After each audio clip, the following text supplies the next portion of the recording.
visit forever. So open up your heart, let a true love come right in. Cause love is all we need to make us stand.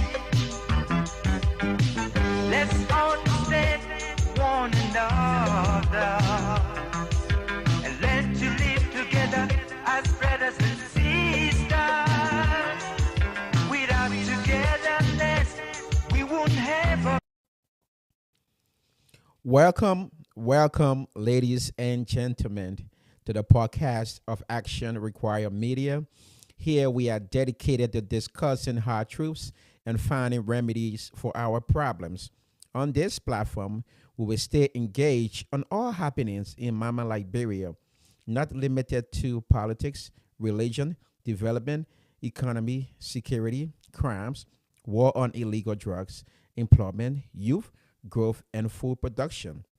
Ladies and gentlemen, you are watching Action Require Media. Here we educate, entertain, and empower. Now we you can find us on Facebook. You can find us on YouTube as well. Again, gentlemen, if you would like to be a part of this platform, please reach out to one of us and we will get you connected. At this time, we are here to discuss a serious issue pertaining to Mama Liberia. And again, please like and share our show as we go through our discussions today. You can also send your discussion to us through Messenger or WhatsApp, or maybe your YouTube page. Again, welcome again. Happy Father's Day to all the fathers in the house and around the world. Again, we will go through our introductions. At this time, I have some mounts here today to discuss issues pertaining to Liberia. And again, we say welcome. Please like and share our show. At this time, we'll go through our introductions, and I will start with my brother Brian Sly. Brother Brian, Uh, Hello everybody. Again, I am so excited to be here today. My name is Brian Sla. I'm a scriptwriter from Liberia, the son of the soil, and I'm happy to join a comrades of mine to discuss issues of our country. And for those of you that are following us, please continue to share our show. We wanted to get out there, and also will appreciate criticism from you so that we can improve on it and make the show better. Thank you for having me. See you. thank you, Thank you. Brian. Back And to at you. this time, we will turn it over to Sergeant Montgomery. Well, again, let me say happy Sunday to our listening audience via social media line. The name is Leo. I look forward to a very successful show. Let me say happy Father's Day to my fellow comrades here on the show. It's been good. Been away for a minute, but it's good to be back. Thank you, CEO. Thank you. At this time, we'll turn it over to Brother Edwin Poor. Thank you guys. You guys have been showing now for our past show. The views went up over 7% of what we've been uh, viewing or whatever. No, but I'm here. My name is Edwin Saipo Jr. I'm a writer, but there's a position in Liberia. He's not created yet. I'm a head of the common sense department in Liberia. Yeah, please make that thing a topic. Thank you. Thank you, Brother Edwin. And at this time, I turn it over to Dr. Waller for his introduction. Dr. Waller.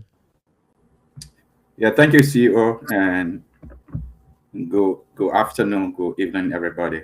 It's always a pleasure to be here. Happy Father's Day to all the wonderful fathers out there. And Sergeant Montgomery is really good to have you back. I want to thank God that you are here, and all of my fellow panelists as well. I'm looking forward to the show today, and I'm looking forward to us having a very good discussion about things that are happening in our peace country. of mind. Thank you, everybody. Thank, thank you, Dr. Water. And again, ladies and gentlemen, you are listening to Action Require Media. You can find us on Facebook and also on YouTube. Just go on YouTube and type in Action Require Media. Again, we will solicit your criticism. Please get back to us so we can grow the platform the best way we can. Again, I am Brother Joseph Brown, your host. So at this time, before we go into our discussions and topics, I would like we always invite the Holy Spirit into our midst for our discussions. And at this time, we will ask Brian to please give us our opening prayer. Brother Brian. Our most gracious Heavenly Father, King of Kings, Lord of Lords, we give you the glory, we give you the praise. We thank you for this marvelous opportunity given us to discuss issues pertaining to our country, Liberia. We pray for wisdom, we pray for insight. We pray, oh Lord Jesus, as we discuss this issue, it will land in the hearts and minds of leaders of our country, that we will show the need, to become patriots of our country, love our country, and contribute to it in whatever way we can. Yes, sir. Thank you for another day. Thank you for the success of this. In Jesus' name we pray with thanksgiving. Okay. Amen. James, text me. Okay. Amen. Amen, gentlemen. Amen. It was one of CEO, I think there's a delay though, from where? Yeah. because when Brian ended the prayer, he was still, on the screen. He was still like continuing the praying. So it seemed to be a little delay. Okay. Let me check my cell phone real quick. Can you guys check your Facebook pages and see if we have any delay on there? Let me see. But I I'm think hearing it a coming background. from that librarian song, like keep playing from the beginning and everything. I thought delaying everything. I think it's coming I from that don't think song. so that way. And I, it should I'm be not for the listening. internet. I'm not listening to Edwin. just just leave Edwin alone. I'm not listening to him. All right. So let me see here. I'm checking the internet right now. Let me play something real quick. Okay, I don't see. I didn't hear a delay in here and a feedback, but I'll keep monitoring it. I will monitor it. And again, gentlemen, welcome again and happy Father's Day to all the fathers in the house. Again, thanks Brian for the opening prayer. I would like to go through the topics, and then we will go through our discussion, hoping that this discussion will be fruitful and it will fall on um, further grounds. Yes, I can hear you guys. The internet, if is tripping. Sorry, guys. Let's do this real quick. Yeah. Can you guys hear me? Yeah. Okay. So let's do this for a minute, and then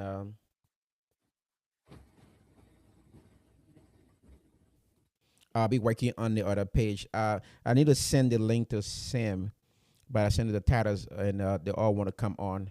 But we'll do this real quick.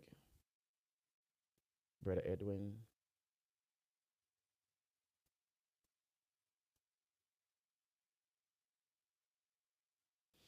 Guys, you guys can hear me? Yep. Okay, cool. All right, so let's go through the topics while we're having a discussion. I will try to connect Brother Sam. So again, topics for discussion. Now we're gonna be talking briefly on illegal substances used in Liberia, the history of illegal substances used in Liberia. President Joseph Boakai's address on the seizure of drugs at the RIA, community and religious leaders' involvement to minimize drugs activity. How effective can the government be without community involvement? Gentlemen, we are going to be discussing these topics, and it's not limited to, but you can check in the group chart. We're going to go through in an order manner. So let's talk a little bit about the history of drugs use in Liberia. Um, we're just going to throw it out there. Mainly, the drugs in Liberia become worse in our country during the Civil War, where we have drugs are coming in, and you have youth and rebel leaders and rebels using drugs to kind of keep them high and so forth. So after that experience, drugs have stayed into Liberia, and over the period of time, we have seen an increase in illegal substances, um, mainly not for the use for Liberian, but as a means or place to export these drugs. Um, so I have some research that I did, and I know you guys seen it in the group chat. We'll discuss that as well. But if anyone want to talk about um, if you have any history of drugs use in Liberia, how you think drugs came to Liberia, when did it come to Liberia, and what kind of drugs have been affecting Liberians, and then we'll go into the research paperwork. Anybody want to comment on that first?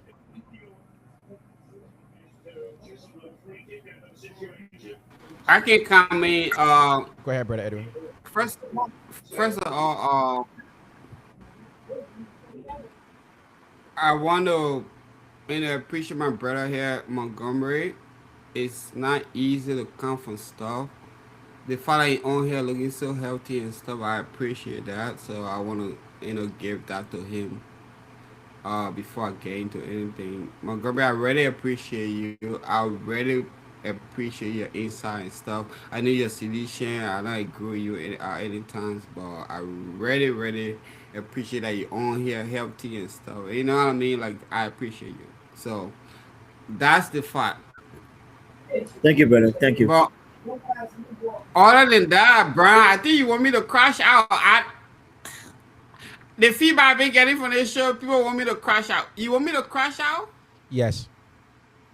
You really want me to crash out, bro? Yes. Why are we talking about the issue that is non-existent to the Liberian people? What are we talking about drug stuff? What is the percentage of people that are experiencing the drug stuff right now? We need to talk about the everyday, day-to life about Liberian people that is going on. I'm very serious about this. Understandable. Yes, there may be a drug problem in the country. The percentage is very few. We need to talk about what's going on with the regular Liberian people. But So but no, I Edwin, don't have a lot Edwin, of issue. Yeah. it's necessary that we do, because now the drugs now has been from a transnation. Now we're doing it overseas. So a lot of parties are involved. A lot of things are involved. So again, I think it's necessary for us to do. I understand your point, though, but let's just discuss the topic as we go. Um, but I appreciate it. I appreciate that. Dr. Wallo. No, but Brian, like, to tell you the truth, I don't care. I Okay. don't You care should. for the drug thing that going on or whatever. I really don't care. You should. I'm caring Okay. for the last speaker in the city. They put a cussing noise in your ear when you enter the city. That's what I care about. Can we Okay. talk about that? So at this time, let have everybody go around. Dr. Wallo, do you want to comment? And then we'll go through the research paperwork and see how far Labrador had come with this illegal substance use. Yeah, thank you, CEO. No, I think I understand where Edwin is coming from, but the fact is that although our country is a small country, at least 5 million people, that's why things like illicit drugs in our country should be a concern to all Liberians. During the President Weah administration, we're talking about Liberia being a transit point where drugs were coming in the country. I think $100 million drugs equivalent was caught by the security forces in Liberia, and Liberians spoke against that.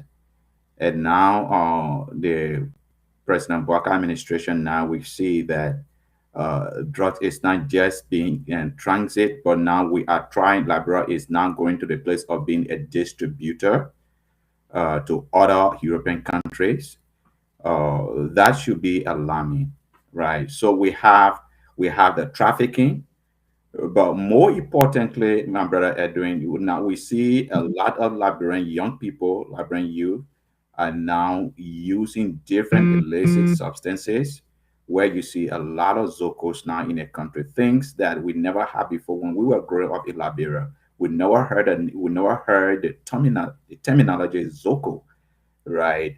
People had difficulties. We know there's poverty in the country, but for young people to turn to illicit substances that turn them to zocos, we never had that. Now our country have gone to that extent. So the increase of drugs in our society should be a concern for everybody. Drug has a lot of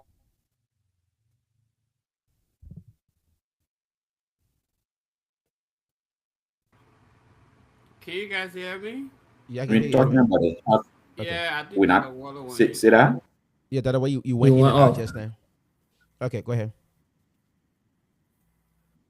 Okay, can you hear me? Yeah, we can hear you now. Yeah. Okay. I'm sorry. I think the internet is kind of tripping. It is. Drugs have a huge impact on the country. Okay, health impact, uh, education, the economy.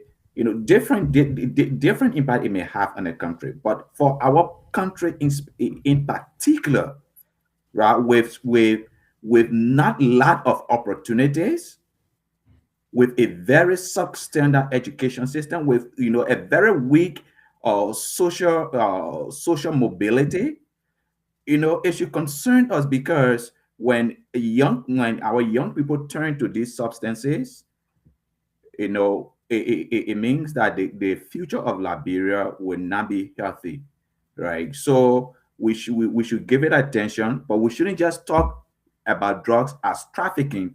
But also talk about drug, in a way that it become educational for the young people that might listen to it, because I think a lot of the focus is being put on those that are trafficking, and we are not talking those that are yet to be exposed and come in contact with it. How can we provide education for them not to see drugs as as a way, as an option for them to deal with whatever it is that they are dealing with. But Okay. it is a very serious issue in our country right now. Okay. Thank you, Dr. Waller. Brian, and then I'll go to Montgomery. Yeah. So whenever I see those videos about about youth, with be able our trust is actually affecting them on a daily basis in Liberia, and it saddens me actually. Hello. Yeah, we hear you. Okay. Yeah. So it saddens me, and then quite recently hearing about how Liberia has now become the transit point, where a worth of without I don't know how many $1 million, 19 point something. Yeah.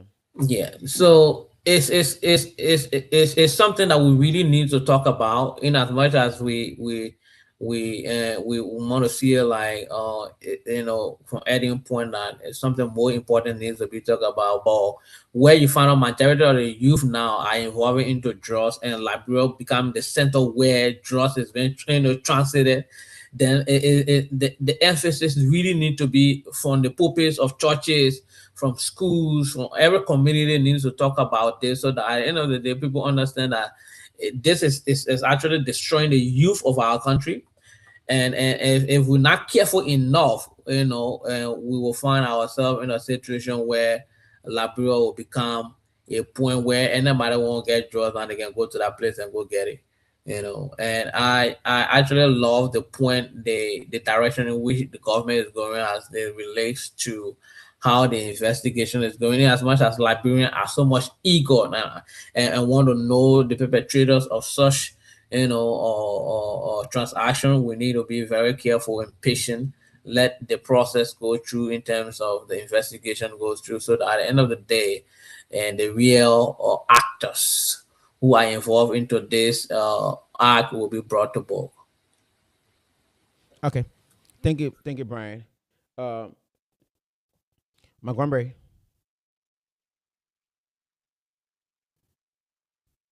Yeah, can you guys hear me? Yes, we hear you.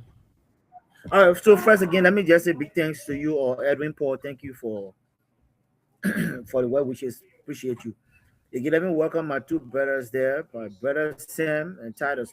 But look, the issue of drug that's plagued our country, brother, is a serious issue. So I don't like to see or hear people downplay it because it's an issue that's affecting our families. All of us here, one way or the other, we are being affected by it because we do have families in Liberia. I say that to say, after the war, when the disarmament was going on, a lot of the emphasis was pointing to just taking guns from the people, but the after effect, the aftermath, right, is where we drop the ball. Liberia is rich in youth, and the youth of our country, majority of them, I would say over 60%, stand to be corrected. One way or the other, their hands are in some kind of drugs, and it's a big issue. I mean, when we that are here in the diaspora, drug issue is a pandemic here. Drug is a big issue here. It cannot be eradicated easily. But what I notice is that there has been this emphasis laid on the attempt to eradicate drugs from here, and that's where our people, our government is not. And this is not unique just to the Boakai government, but every other government in the past, right?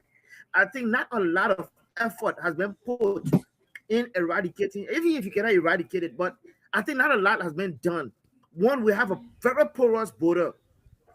All of our entry points in Liberia, anybody can penetrate and break in something. And because our security system is not even good, and they topple it, the level of ignorance and corruption that is going on, it's like it's hard to fight. That's why I just want to piggyback from what my brother Brian said. I think churches, schools needs to be look. We need to amplify this issue of drug because soon or later we always talk about preparing the next generation for the future, but sooner or later there will be no next generation because any corner you look, it's only in Monserrato that the emphasis has been laid on. But outside of Monserrato, guys, the influx of drugs, brother, is so serious. It's so overwhelming that when you start to hear cases from Buchanan, from the different counties, bro, Monserrato will be a small issue to you. So it's a massive issue. It's a pandemic that we are still fighting, and it will take some serious government to come and start to put the foot down. That's why, again, like I said, we are preparing His Excellency Dr. George Manuel Weah to come because we know his first fight that he started to make sure this issue of drug, even if you don't eradicate it, but it was on his agenda to make sure that we keep drugs out of Liberia. So we All can't wait right. for 2030 to put in a serious government to come and fight this thing. All Thank you, right. CEO. Thank you so much, Montgomery. Gentlemen, the issue here is be it what political party, everybody in our country, like Montgomery said, we have had some family members who are engaged or been engaged into illicit drugs use. And again, it's affecting the nation. It's not a political thing, it's a Liberia thing right now, and it's affecting the continent as well. So again, we just Brian, speaking. Brian, do you see Talos and his Yeah, friend? yeah, yeah. I see Yeah, them. yeah, I'm about okay, to call them please. right now. Okay, So, recognize me. gentlemen, Taras and Sam, we were talking about the issue of drugs in Liberia. We're talking about the historicity of drugs being used in Liberia. So we'll give you guys the time, maybe 1 minute each, to talk about anything, any history that you know about how drugs started in Liberia and so forth. So at this time we'll give you guys the opportunity to talk, and then we'll go through our research we have done.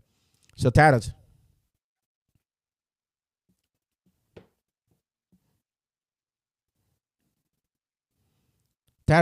we're waiting for you. Greetings, guys. Greetings.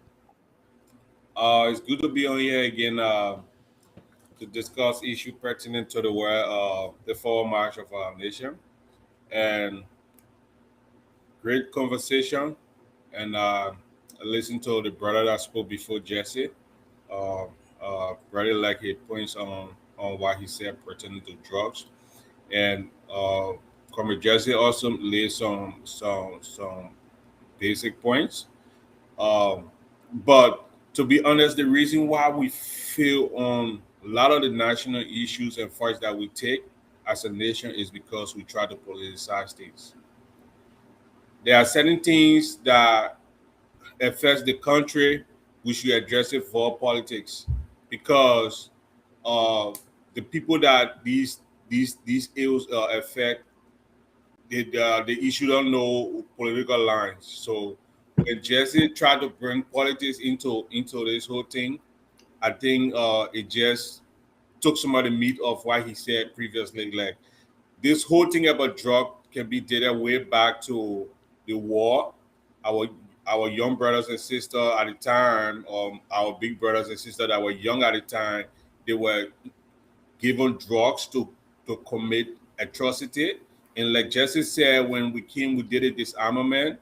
They did not try to treat the kids or at the time for the drugs thing. So then they started building different ghettos all around the communities, and these guys started taking it to various schools.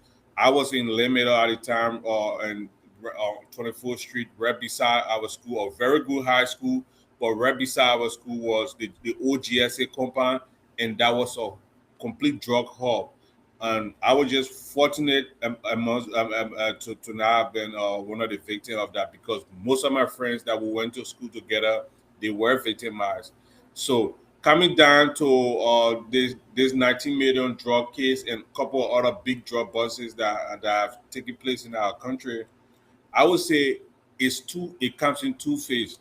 The fact that our country is being polarized with drugs, the local drugs, we stand the chance maybe outsider and donors will look at us to be the victim.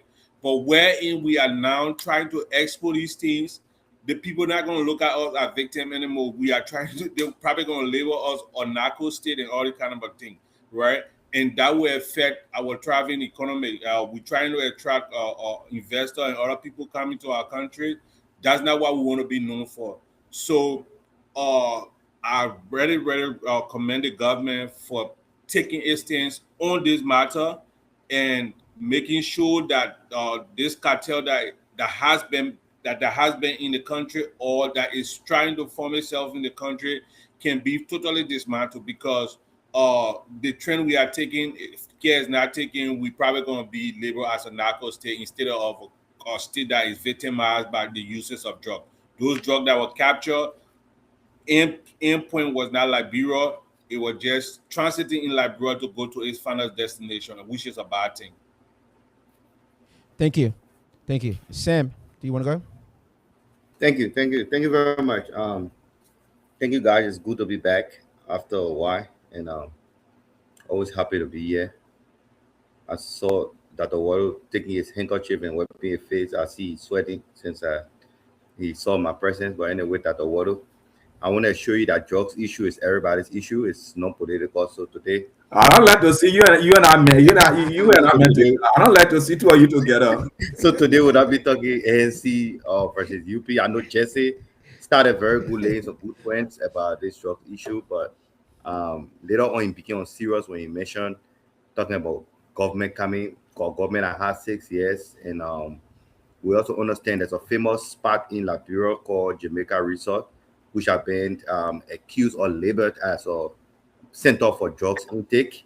And I mean, that's a discussion for another day. But just back to the point, the issue of drugs in Liberia um, can be dated as far as back to the war, let's say after the war. One person who believed that the whole DDRR program was a failure in Liberia. The rehabilitation process was a failure. The integration process was a failure. Um, at the end of the day, we had a group of people we refer to as Zogos. Um, in numbers, they are one of the highest intake of drugs, and when it comes to the low cost drugs in Liberia. And I see more people trying to pay attention to this 90 million, 30 million, however, saga. But that's not really Liberia's problem. I understand it, our country was being used as a transit, but cocaine is one of the most expensive drugs you find around town. And cocaine is not Liberia's problem.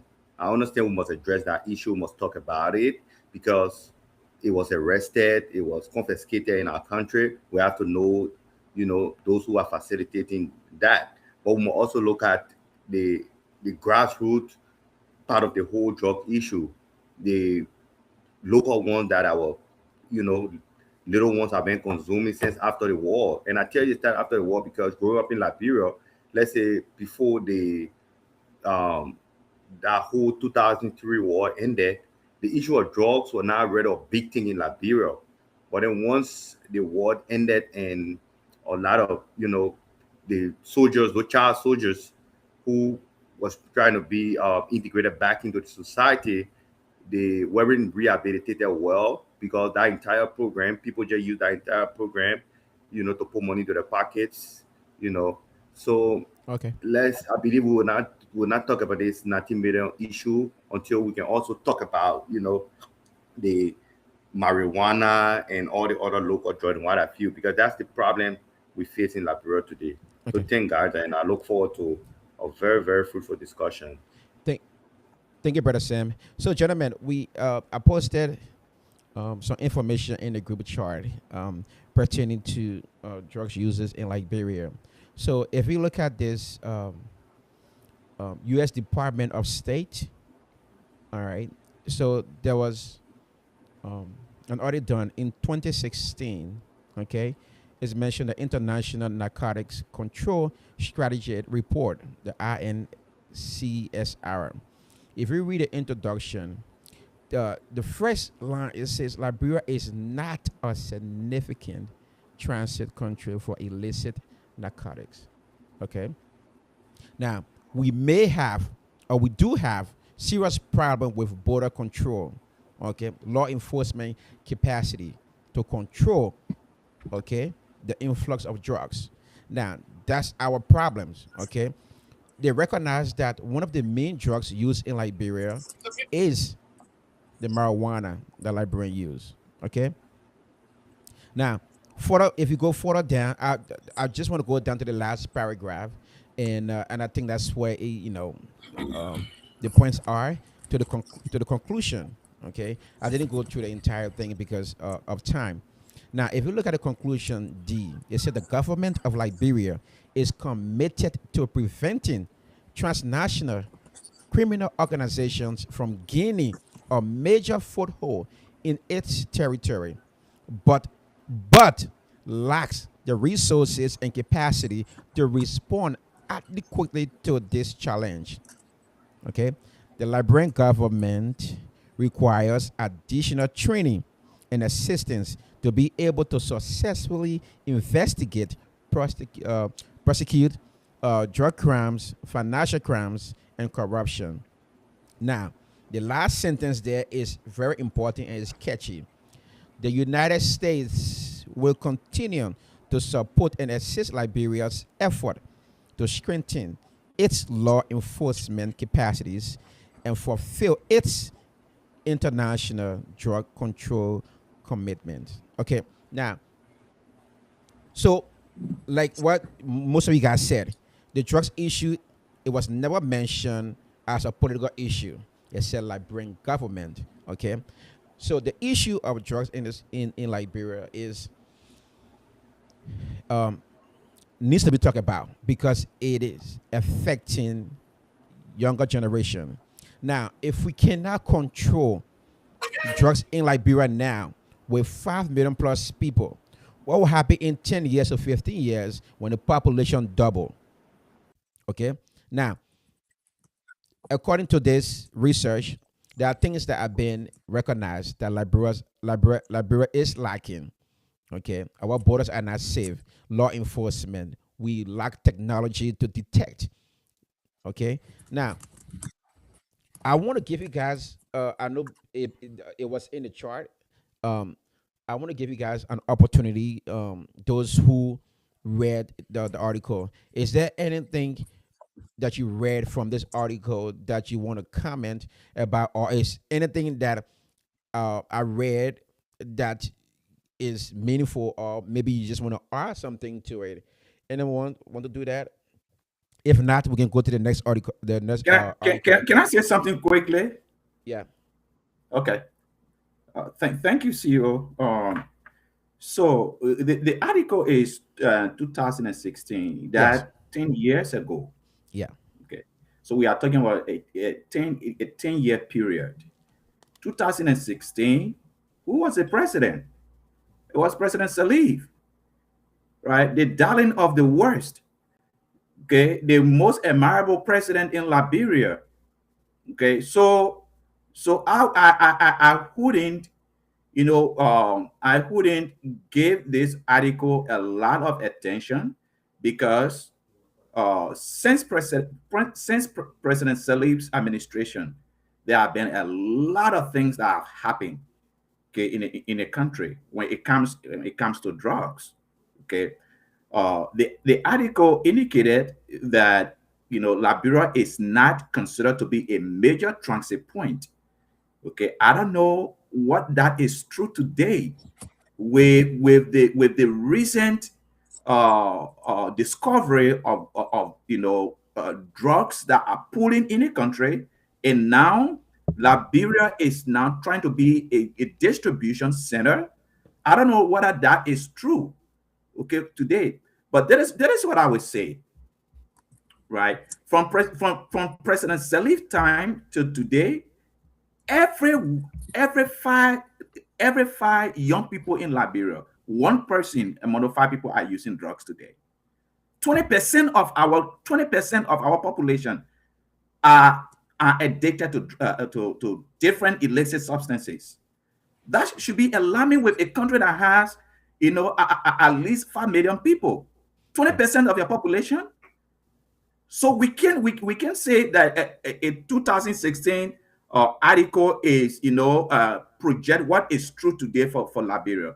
No, but that is what I want to end. From the conversation we're having earlier. Every country's greatest asset is its people, and Liberia is no exception of that. Our young people in Liberia, they are the future of the country.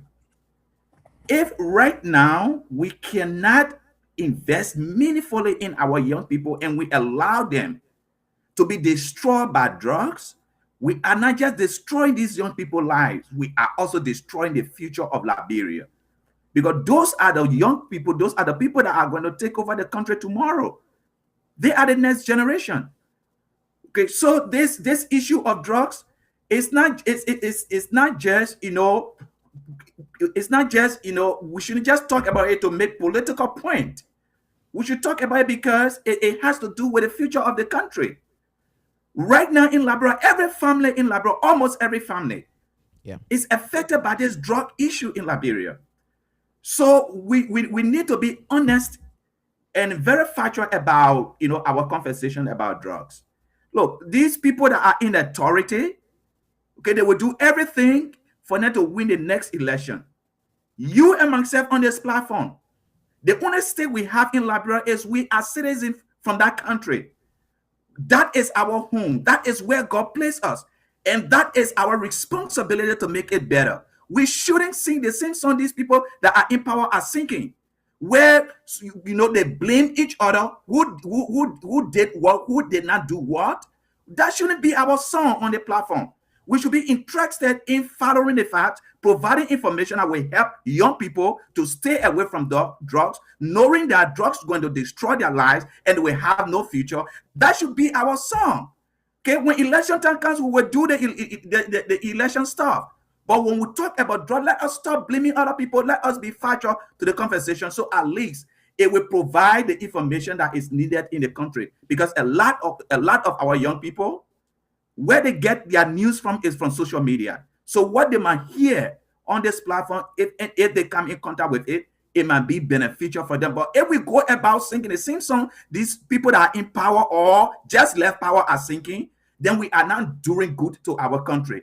We owe it to Liberia for us to be patriotic in the sense that we have to be factual on the discussion and not, and not blaming a party or not blaming a group of people or not insinuating that if the party comes back to power, what they didn't do in 12 in 6 years they're going to do, or what they didn't do in 12 years they're going to do it again. Let us remain factual on the discussion because this is very important. This has to do with the future of our country.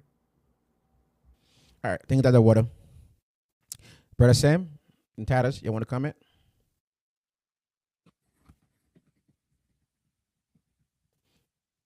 All right. I can hear them.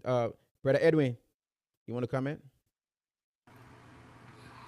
Well, why it is true that this drug situation is foreshadowing is coming into the attention of stuff.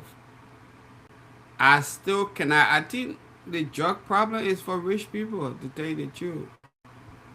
I'm not trying to burst out the drug problem like it's some kind of national issue.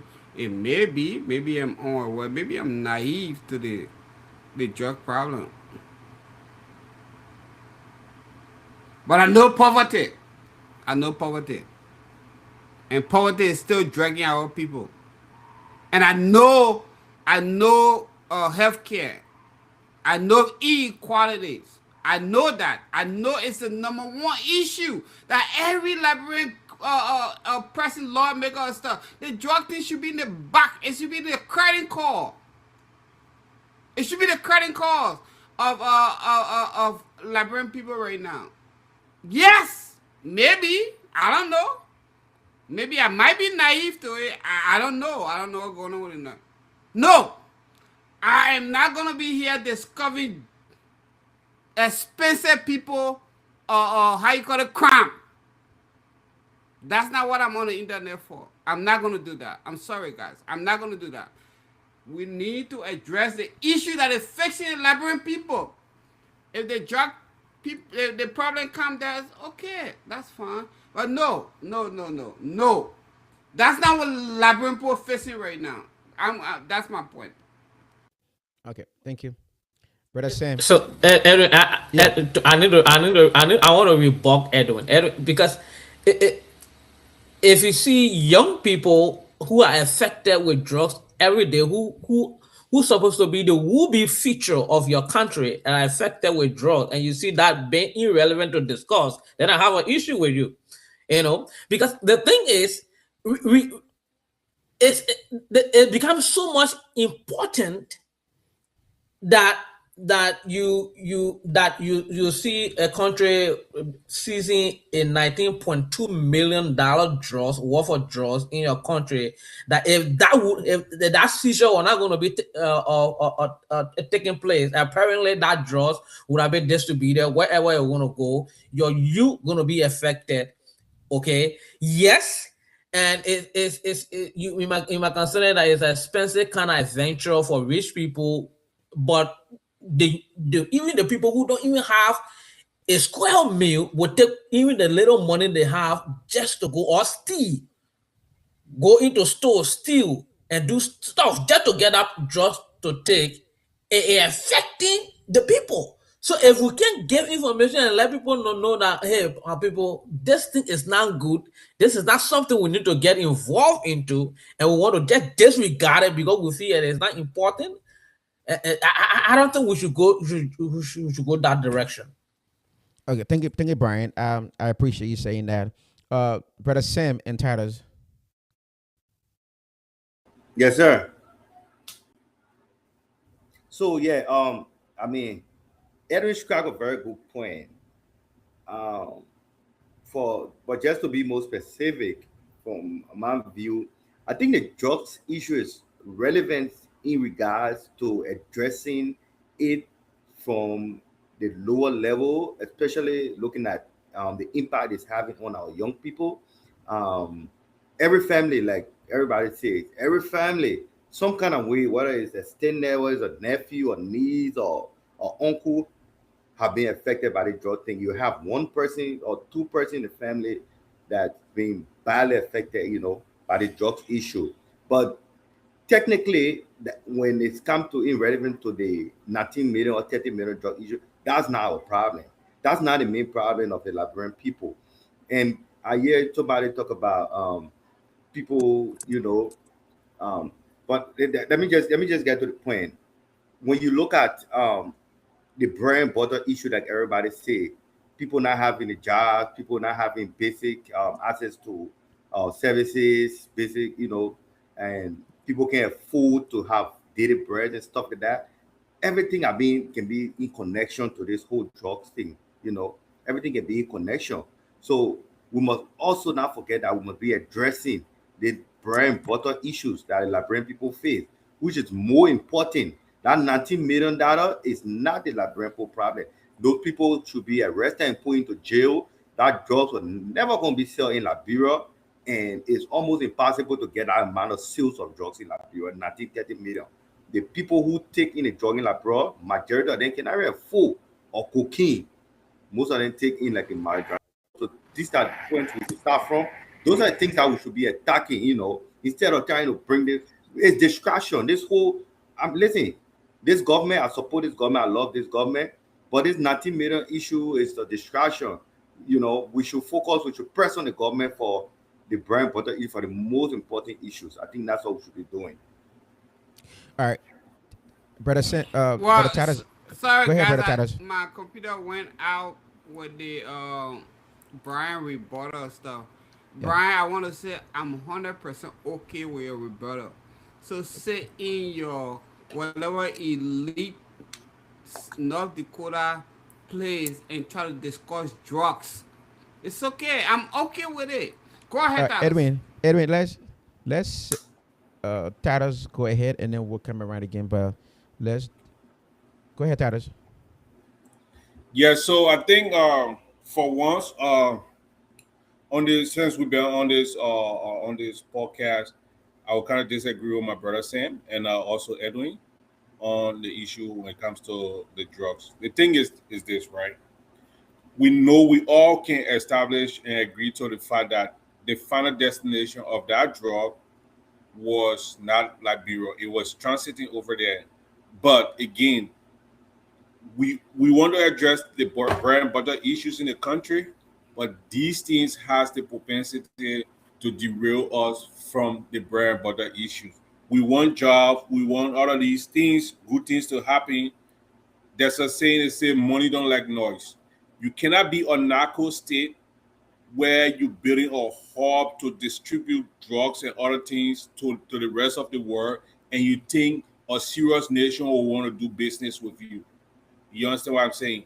It's not going to happen. So the burst, we have to go in depth and see how best we can dismantle and fragment that whole cartel that probably that has already been running or that is trying to be formed. It has a trickle down effect. You don't want don't think that because the drug was not sold in Liberia or is not going to be sold in Liberia, it doesn't have a trickle down effect. It does have a trickle down effect on the everyday Liberian because these things gonna tint our image on the international community, and people will not want to do business with Liberia as they should. So I Okay. think we have to take it very seriously. Okay.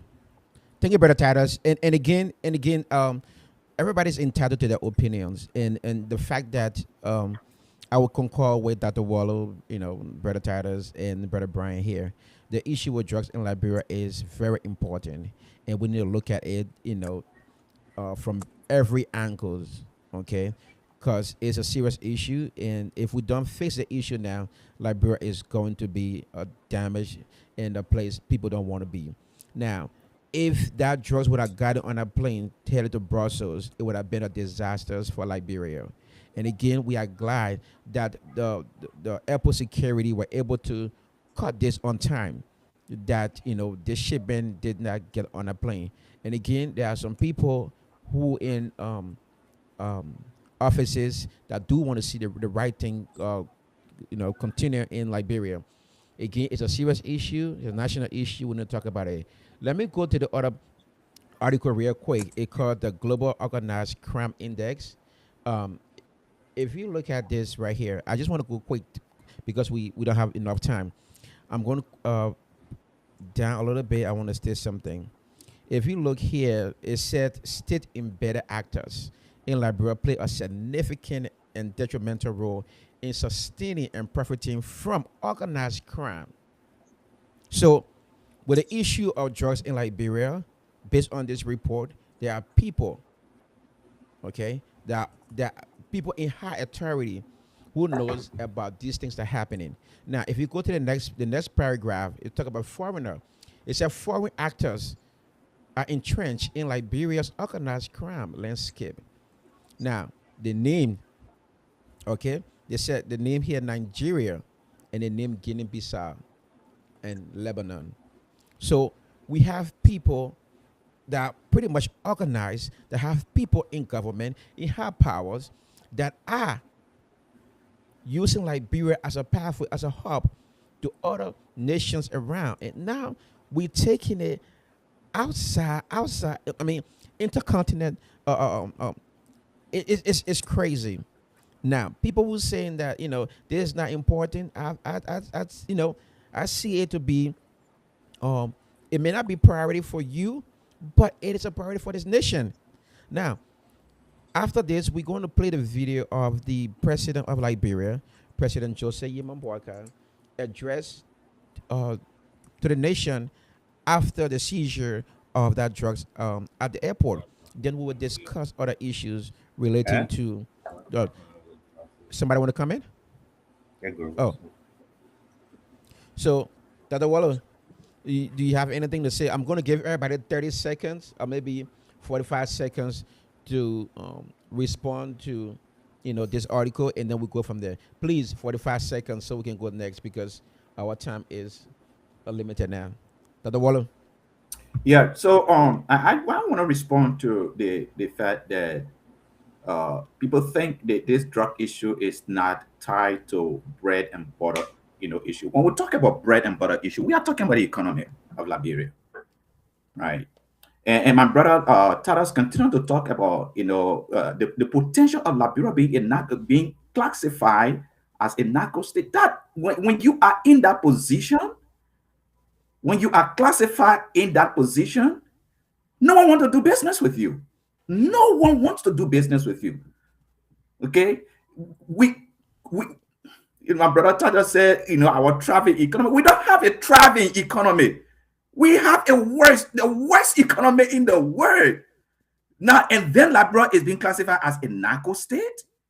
Then you think it's not going to affect bread and butter issue? It is. Where there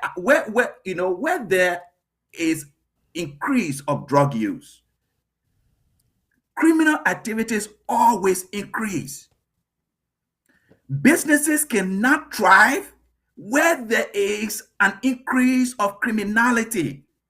There is a restriction in economic growth. There is restriction in independent movement, in movement of freedom of movement. Those things affect the bread and butter issue. If this thing is not, if it cannot be discussed in a serious way, I don't know what is. Because this drug issue can damage our country. Okay? Yep. It's worse than corruption. This drug issue is worse. And for those people that think that people cannot afford cocaine in Liberia, that's not true. That's not true. People that use drugs in the United States here, majority of them they don't even have permanent. A majority of them are felons. They don't have the opportunity, or they don't have. But do you know what they do? They have to support their habit. When you are addicted to a substance, you do anything to get that substance. That's why crime increase in the country. They will do everything to get that drug into their system. Okay, so this here is tied to the bread and butter issue that we think You know, we are talking about this is a serious issue, my people. This issue here is serious. All right, brother Sam.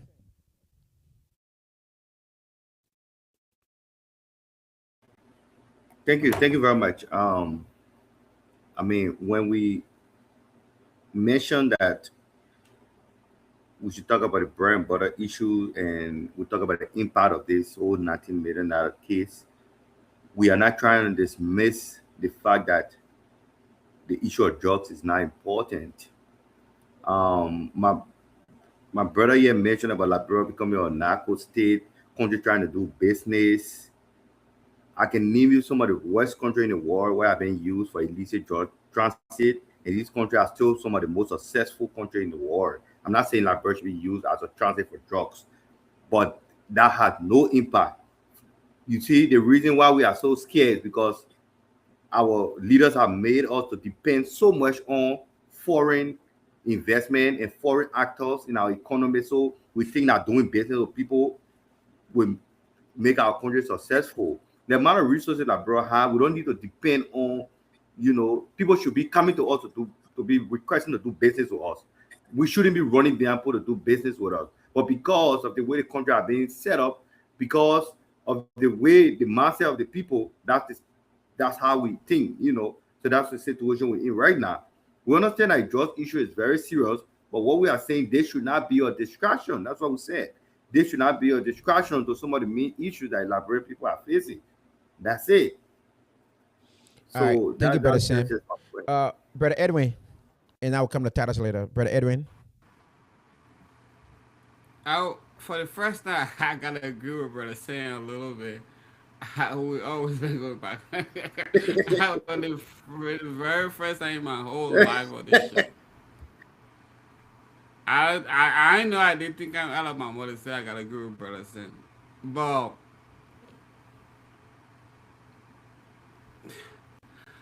you guys want me to crash out on this show every Sunday, bro. Why we talking about rich people problem? Okay. The drug thing that you're talking about is the police people putting themselves on Facebook. You know how much it costs to put yourself on internet in like, bro? So they can act like something important happening in the country. This is distraction, bro. This is distraction. You like you think I'm not concerned about the drugs in Liberia? This is not an everyday problem of the Liberian person. This is for the people that have internet in Liberia. This is for people that have access to internet. That's what we're talking about this stuff. The father we're talking about this stuff, I sound rich. I'm sounding rich Okay. talking about the whole drug problem in Liberia. So All right. no, hell no, hell no, hell no. Y'all want me to crash out? Y'all keep trying to provoke me and stuff. Y'all want me to crash out? No, hell no.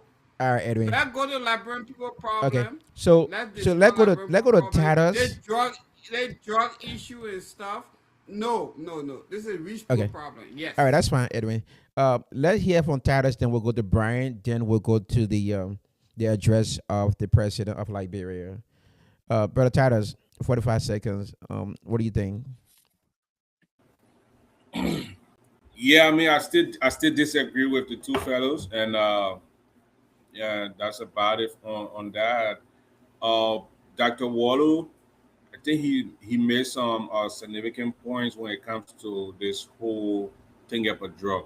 My only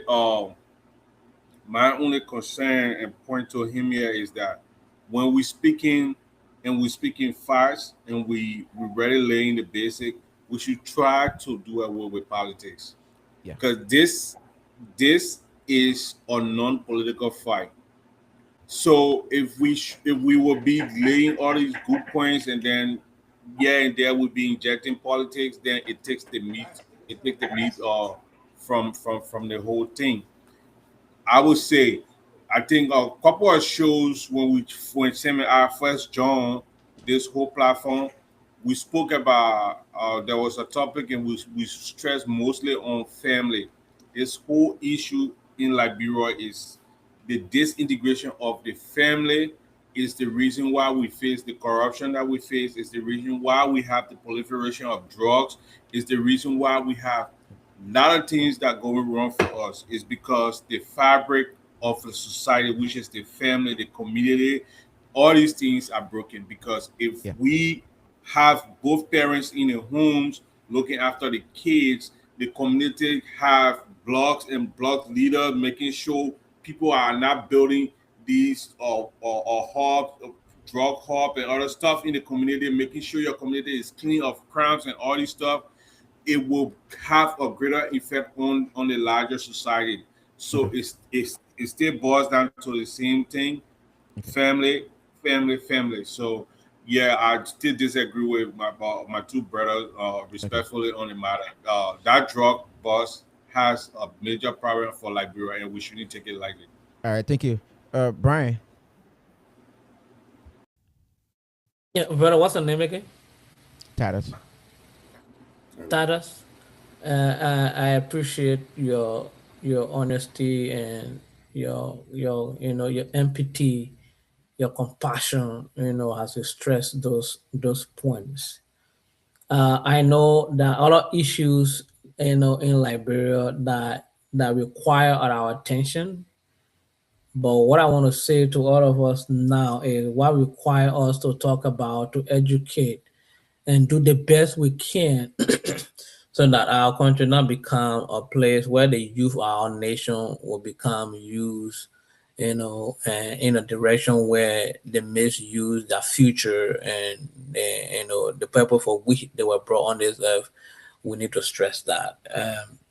I'm sorry if anybody feel that what we're saying is not relevant at this time, but it is. He mentioned something about the family become the fiber, because the thing is, when the families is disintegrated, the community definitely becomes, and then eventually the nation.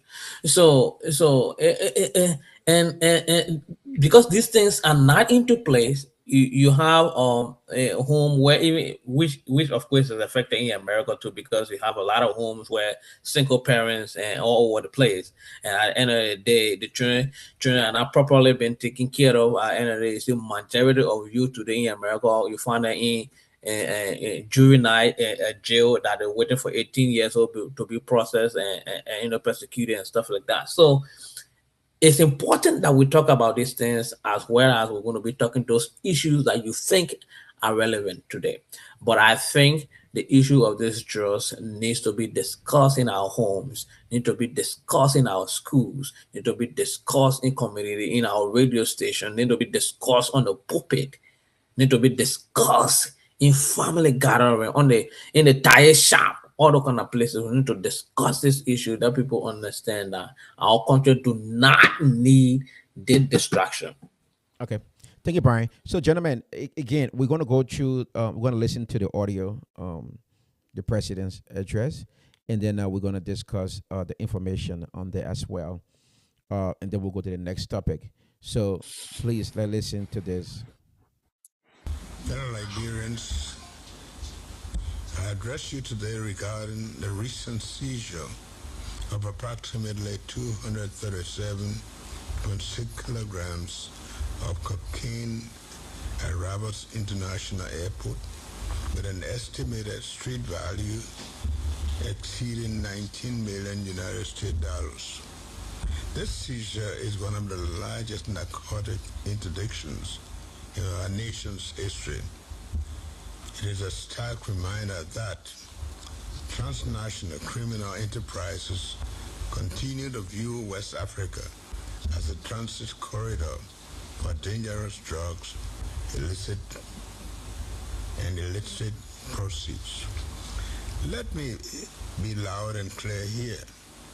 Though I maintain that Liberia is open for business, Liberia is not open for business of drug trafficking. Liberia would not be used as a safe haven, transit point, warehouse, financial center, or operational base by a criminal network engaged in narcotic trafficking. Any group, individuals, group, and network that seek to exploit our territory, corrupt our institutions, endanger our youth, or undermine the national security will be identified, pursued, and brought to justice. In view of the seriousness of this incident, I directed that the investigation be conducted by the National Joint Security under the authority of the National Security Council. The investigation is being conducted by the Liberian Drug Enforcement Agency and the Liberia National Police with support from National Security Agency, the Executive Protection Service, the Financial Intelligence Agency, the Liberia Immigration Service, Customs Authorities, Airport Security, and the Ministry of Justice and other relevant security institutions.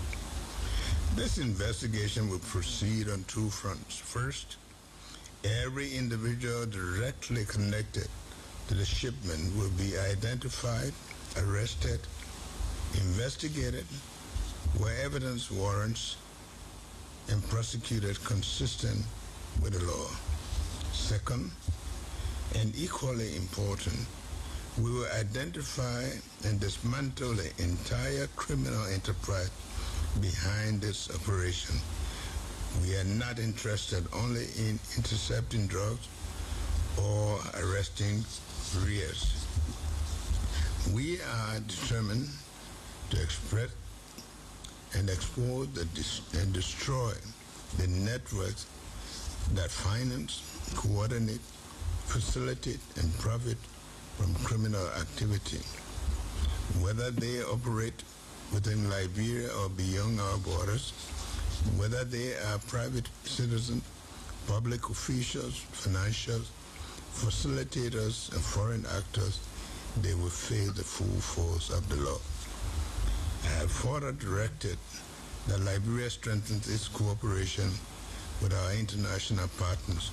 Accordingly, the government is actively engaging with international law enforcement and security agencies to support this investigation through intelligence sharing, financial tracking, forensic analysis, and coordinated cross-border investigation. I have full confidence in the ability of our national security apparatus to deal with this issue. No one should doubt or underestimate their love and commitment. To this end, a high-level delegation has already been dispatched to engage with key international partners and strengthen operational collaboration to identify, disrupt, and dismantle all persons, organizations, and networks connected to this criminal enterprise. This investigation will follow the evidence wherever it leads. No person will be untouchable. No institution will be shielded from scrutiny. No criminal network will escape justice. We are committed to uncovering the truth, ensuring that every individual found responsible is fully accountable under the law. At the same time, I call on all Liberians to remain calm, responsible, and patient while investigators carry out their work. I understand that the public demand for information and accountability. The Liberian people have the right to expect transparency from their government. However, successful investigation requires discipline, professionalism, and the protection of operational information. Premature disclosures can compromise investigations, alert suspects, destroy evidence, hinder prosecution, and most importantly, endanger the lives of individuals who are cooperating and supporting the investigation.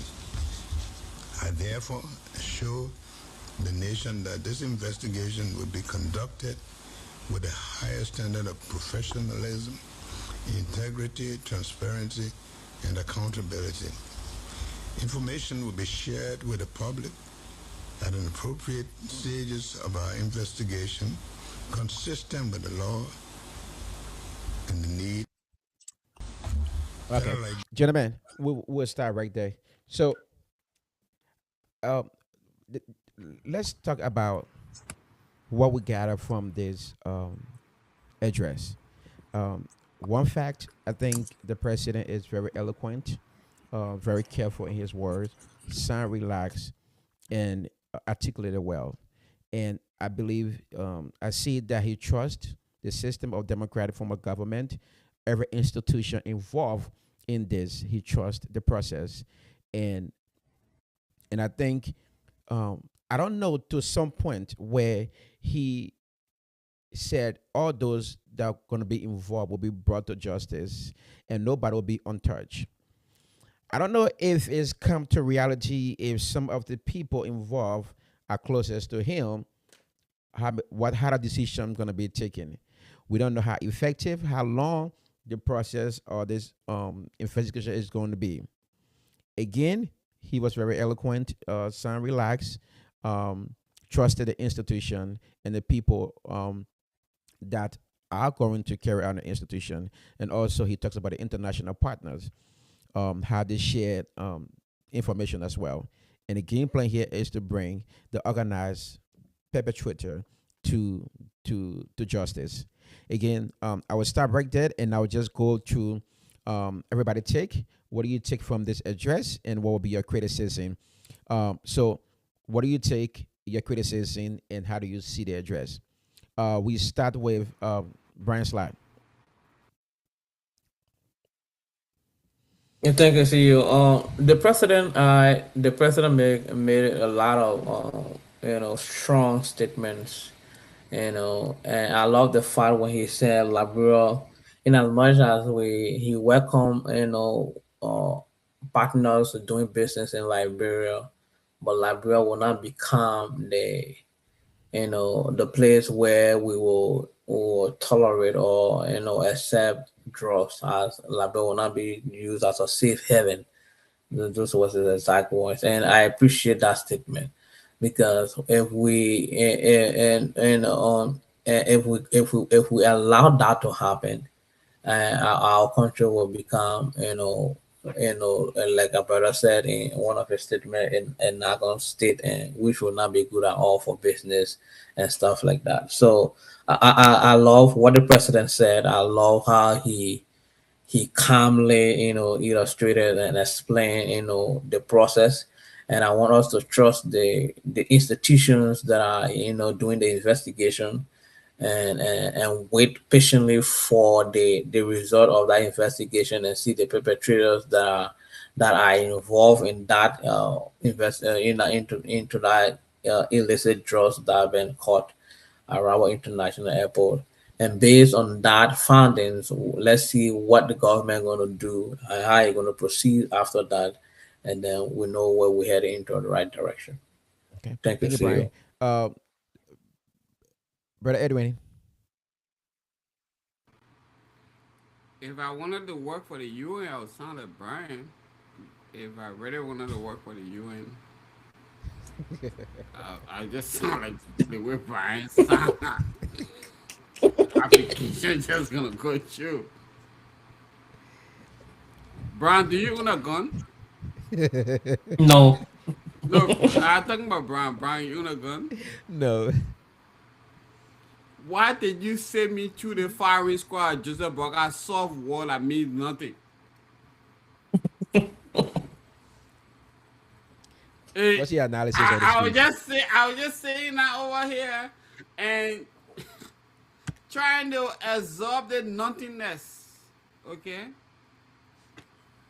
Joseph Boakai does not mean what he says. Again, we had another show when I said he represents us so well on the international scene because it's practice. That's what I said. In Liberia, you're not practicing. People are going through real situation.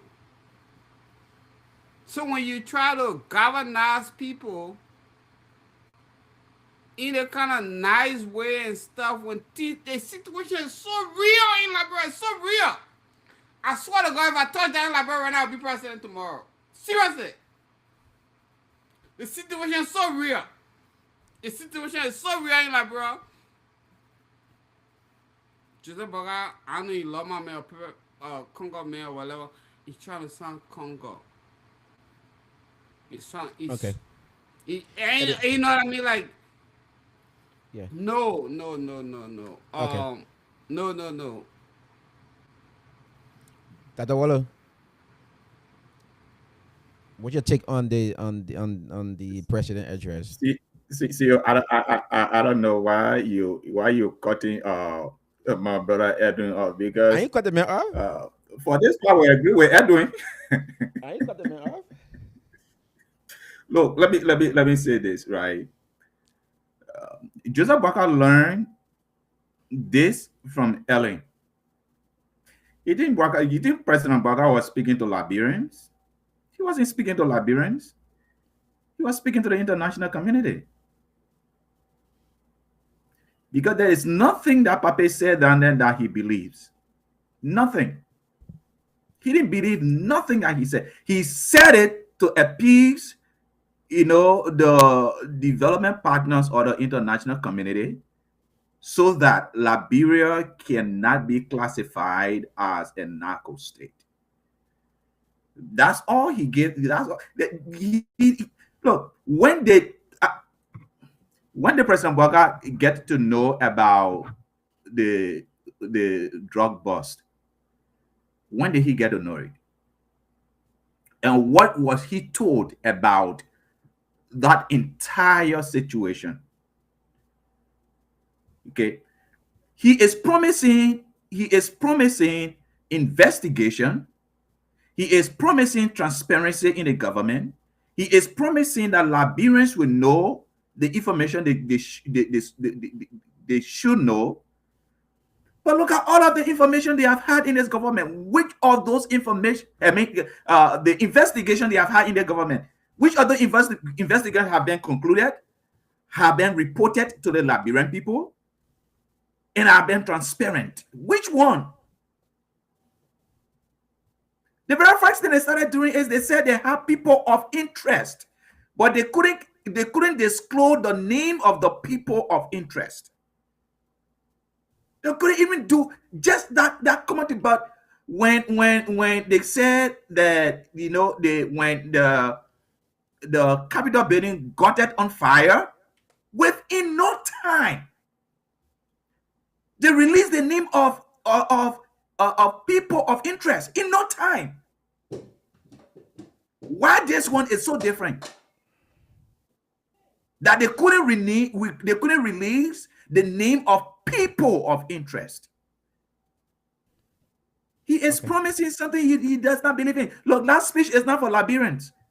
Edwin is right. But how do you see the speech though? And I don't want you guys to be fooled by what President Boakai said down there. He doesn't No. of it. No, I totally disagree. I totally disagree with you. Right? Yeah, let me. You will disagree. I agree with you, Brian. Edwin is not right. Because I'm in reality, I agree with you, Brian. I agree with you. Edwin is not right. 100% not right.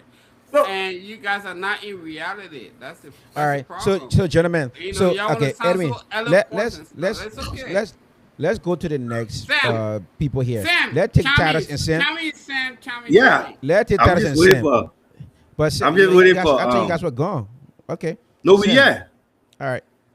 Look, I understand that the politics is coming to this issue. So I just listened to the president's speech, and I listened to the president's speech earlier though.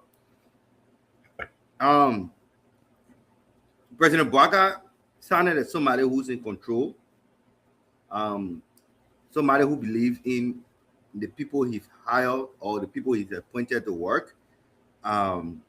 He has full confidence in them. And I'm also grateful to President Boakai. I can assure you that over the 6 years before President Boakai last 3 years, we had a president that wouldn't have come to address the nation issue like this. Maybe that's what Dr. Wado likes. Maybe that's what Edwin likes. Tadas, hear is from that a for you to talk, president, Tadas? Get in, Tadas. to hear from a president on critical national issue, it's kind of surprising to them. But again, the drug issue is a sensitive issue. You guys even mentioned earlier about the transnational implication it has. When the national police released the first press release, they told you that they have been working with the international partners, and there are certain things that they cannot say. Neither Dr. Wado nor Edwin, I believe, have a degree or any experience in criminal justice, but they want to believe that when people talk about investigation, they just come the next day and start naming names. Some investigation vary from case to case. Some investigation can be done quickly. There are some investigations that have indication that before you mention names, you have to do some necessary background checks. We have to honor these things. It's not about ANC and United Party. It's about Liberia. So when the president said, if the president investigation is going on, the president did not promise investigation, Dr. Wallo. He just mentioned that the president promised investigation, promised this. Everything that's going on, the justice minister just did a press conference and gave updated information. I believe that he did not even listen to that one. But he only concentrated on what the president said. He named names. Persons on internet have been turning themselves in. They're working with Interpol and other international security apparatus. Gentlemen. What day again we want the president to say? If you can't tell you that people that are catching police, you just want for him to say, oh, John Brown from the government was involved in day and been fired. That's what you're looking for. And I don't believe that. Tyler brings us thank you, Brother Sam. Brother Tadas. The root of the issue. We should be looking for the root of the issue. You know, the corporate should be caught. These are things that we should be focused on. Instead of trying to politicize the whole thing. I believe that the issue will come. The people who involved, I believe they will be arrested, will be prosecuted, you know, and we'll continue to fight for Liberia to be a nation free of drugs. Okay. And, you know, but thank you very much. Thank you. Brother Tadas. I think CEO just Akami, let Tadas go first. 10 seconds. No, I don't want to forget it. Let Tadas go first. Brother Tadas. Yeah, so the president spoke very clearly, and like Sam said, he spoke like a president who believed and respect the expertise of his lieutenants in the position, and he trusts their expertise. Having said that, this whole drug thing, right?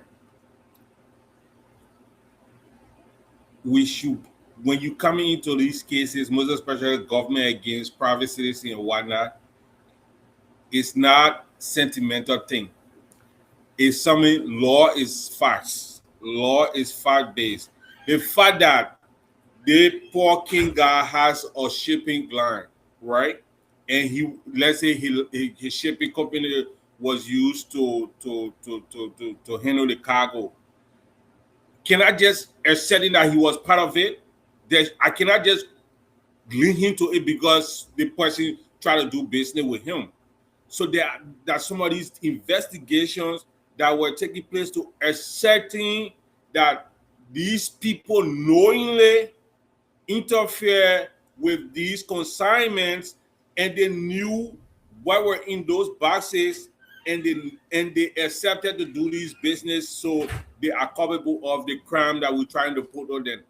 Anything outside asserting these facts, and you just go and say, oh, because it was his company that cleared it, or it was his company that handled it, right. that means we should put him in front of the bulletin and say, and I come in. You give everybody, you give Dr. Waller 5 minutes, and you want to give me a few seconds. Why did they give me 5 minutes? Yeah.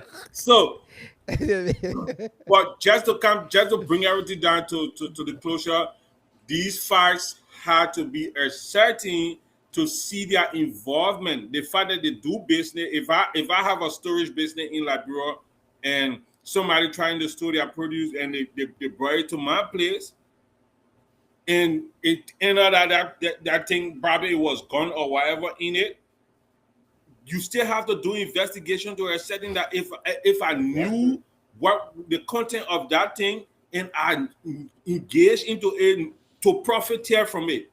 So this investigation was what the president spoke of and was what he told his able lieutenant, look, you guys have to ascertain these things and make sure these names that are associated with this whole thing did get involved and their intent was to profiteer from it. So when we take them to court, it's don't be one of those 100 million fiasco that happened, like the drug did come into the country and the guys won the case and they esconded. Okay. Thank you, Brother Titus. So, See, gentlemen, just 10 seconds. gentlemen, the Just issue 10 seconds. that the one I get 10 seconds, you wait back go 6 You minutes. get that about 10 seconds, you give me 20 seconds. No, Tadas, it doesn't work like that. Just 10 seconds. Just 10 Okay, seconds. 10 seconds. Thank you. God bless you with plenty of children, my brother. Thank you. Thank you. Look, past performances is a strong predictor of future performances. When you go for a job interview, the reasons they ask you for references is because they want to know your output or your productivity in your past jobs. The way you performed, okay, in your past jobs is a predictor of how you're going to perform in the future. Okay. This administration, this Boakai's administration, well, this President Boakai's administration is horrible, has been fading in every. Hold on, CEO, hold on. 10 seconds. 10 seconds, you go a lot. Okay, just two more seconds. This administration, there has never been any investigation they have conducted that have come to conclusion. Okay. And then we can right back on the show here. We will see this drug issue. This investigation the president said they are doing, it will come to nothing. The best they will do is the low-hanging fruits that the people they're going to go after. The mean people, they will let them. They will let even touch them. You know the mean people that one of the mean people. That's all we need. A transparent investigation. Gentlemen, that's what we need. A transparent investigation. Hold on, gentlemen. What you think? Tadas, give me 5 seconds. We gotta go to the next topic. Now that when the president is promising, they have never concluded any investigation since the administration started. Just name me one investigation they have conducted and don't be biased. All right, gentlemen. Let's move to the next. To the public. So the fact that investigation gentlemen, he said it's not what? Gentlemen, it's not all is the fact that an investigation was commissioned, right? And you don't know the outcome of it doesn't mean that the investigation did not end. Okay, gentlemen, let's go. Let's go to the next topic, please. Look, gentlemen, the issue here, the issue with drugs in Liberia is serious. Okay, and this is what I would say to it, based on the report, rating by the crime index. This issue of drugs is very important. Now we have actors, both foreign and people who are in Liberia as well. So these people are state connected. We have state actors, people who have authority and have powers, who knows what to do and how to get rid of investigation. They can slow walk the investigation, they can fast walk the investigation. But I still believe I can state here today that there are people in government who want the best thing for Liberia, and especially to the airport security, who reported the drugs at the airport. Now, this is what I would say, right? I think Liberia, the way the investigation is going to go, we need community involvement, okay? These communities have been harmed greatly with drugs, okay? Those six actors are home in their decent homes, riding beautiful cars, but where the drugs are, very much infested area, okay? Deplorable areas. Now, we need to come together as community and arrest the situation. If we continue to wait on the government to act, those state actors have powers and control, okay, in government. So these things will happen. But I believe in the system, okay? From listening to the president address, I believe what he said. I trusted what he said. Let's give them the due process. But there's equally so. He can fast forward the investigation. He can make the investigation happen quicker. He just got to let the people investigating this crime he should give them the resources and let it be independent. Nobody should be in contact with these people. Let them be independent and be very transparent to the Liberian people. Okay. Now, the next question here. The party president should give an update on this investigation. I agree. Every I agree. Sunday. But let's go to the next question here.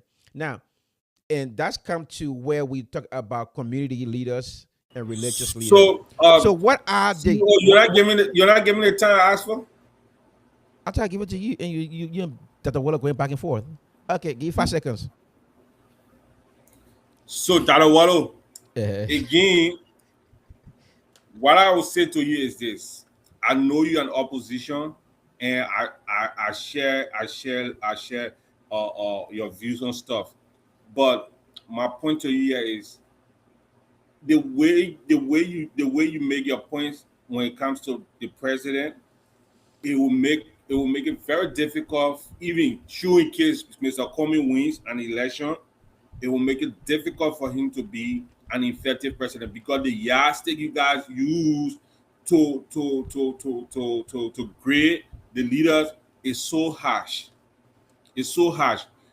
This thing was a national concern. Everybody wanted direction. Even though the guys were working, the LDA came, they spoke, the Ministry of Justice came and spoke. We still needed direction from the father of the land. And he came out, he spoke clearly and asking Liberians to give the process a chance. That's leadership. All right. Cummings who have done the same exact thing. All right, gentlemen, please. Let's go to the next topic. So you're not understanding my point. Gentlemen, my point here is where we are now, giving a speech, giving a speech is good, but we need to move beyond giving a speech because this administration has a record. All right. Okay. Gentlemen. Every time they talk about investigation, we don't see a conclusion on those investigations since the administration started. Since the president. What I'm saying, one second, So what I'm saying is that are you still following the case? Did you read the update today? Investigation, they want you to be like the past one. Did you read the update on the case you today? People now should make us shame and say, okay, we conducted this investigation and we concluded the investigation. These are the findings of the investigation. This is what we are going to do as a result of the update on the case today. Let's go to the next, please. Let's go to the next question. Did you read the update on the case today? Taras, the investigation concluded? Did you? Because it's a process. A lot of things has to take place. So I'm saying to you, asking for updates. So did you read the update? Because the update been over 2 hours ago. Did you read the update? Yes, I saw. I saw the update. What I'm saying to you is that let this investigation be a different investigation. We heard that. Okay. So gentlemen. No, Tada, let me hear you. See, let me make sure that please, let's go to the next question real quick. So now, from what we have said, I think the investigation just started. Let's give it a due process. And like I said again, if the government wants to see this happen faster, he should make available resources and there should be no interference from the government, from the leadership, from wherever to interfere with the decision of it should be an independent body doing the investigation as well. But again, let's go. What do you think? What would be some of your recommendations for religious leaders and community leaders to stop this drug habits in Liberia? Religious leader, what are some responsibilities do they have? And how can it work alongside with the government to be effective in eradicating drugs in Liberia? we're gonna do 1 minute each. I will start with brother Brian Sly, and then I will take it to my brother Edwin. Brian, religious leader and community leaders, what you think should be their role?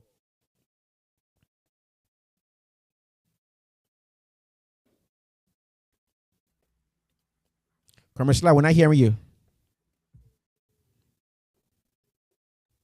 I'm sorry about that. Okay, I was good. on mute. Yeah, so I think I said that in my previous statement that the issue of drugs needs to, yeah, that is an issue that needs to be discussed in communities on the pulpit, and churches need to get involved, pastors in the churches and in the malls and everywhere.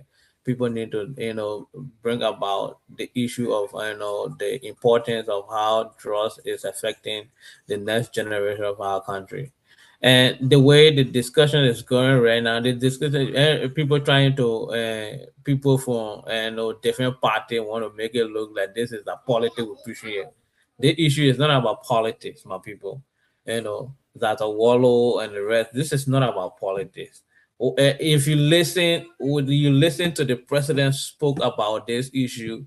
And if you said he just saying it because he want to appease the international community, and I totally differ from your comment that he trying to do that to peace. He's not trying to do anything to peace. He's saying the facts.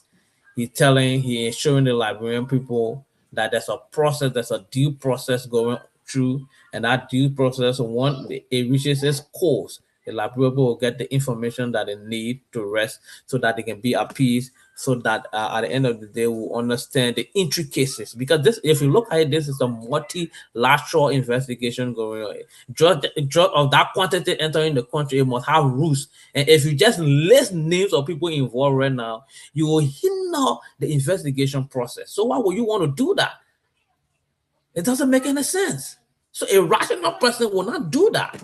So please, again, pertaining to the question you asked, CEO, indeed, religious leaders need to get involved, and churches that will not be making this kind of comment, telling the people that the impact that drugs have on people. They say that we need to check them, but the leaders in churches, pastors in the community needs to put this news on the pulpit and let people to understand the intricacies that involve the negative effect of this issue of drugs. Thank you, Okay, sir. so Brother Edwin, the question goes to you. So, but let me add another question to your question.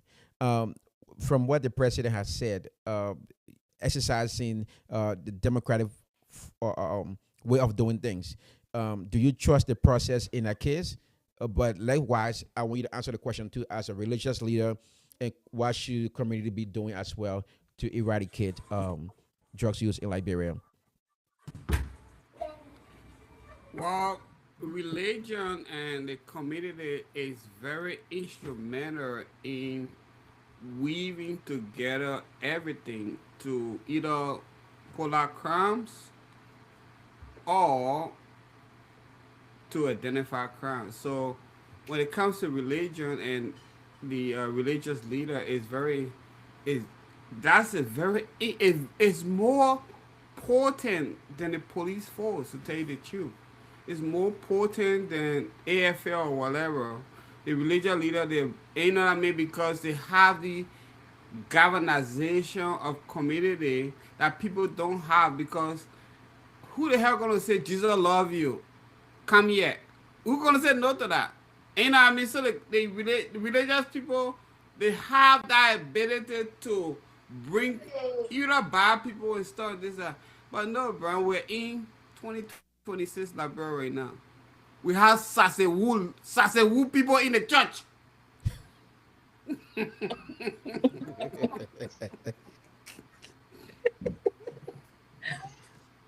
So no, if this is when this what you depending on for you to how you gotta curb out the drug situation and stuff. No, you're out of your mind. The witchcraft ain't in the church.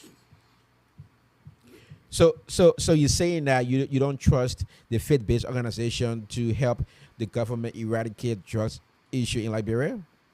Is We don't that have what you a stand? faith-based organization like bro. That's all I'm Okay. telling you. We don't have All a right. So, faith. but the We question I have a ask lot you: of Do you witchcraft in believe? the church. Do you believe That's the all we have. process in which? Do you believe the process in which the president spoke about the democratic form of government, the way in which he established and lay out how the investigation is supposed to be? Do you believe in the process? That's a two question, right?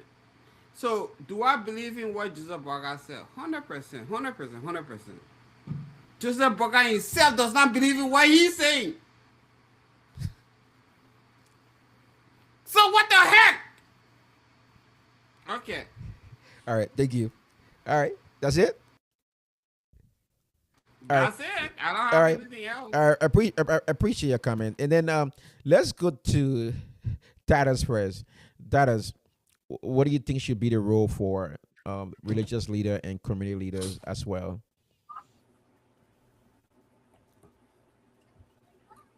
So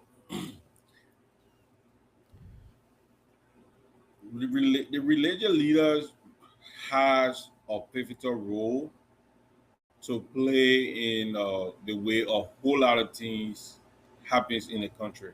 Because mind you, we have both Muslims and Christians. So all of the people that are in government, that in top businesses, they out of one way Muslim up to 85%, another 85% Christian. So I think it just fewer people over there probably that practice different religion or something.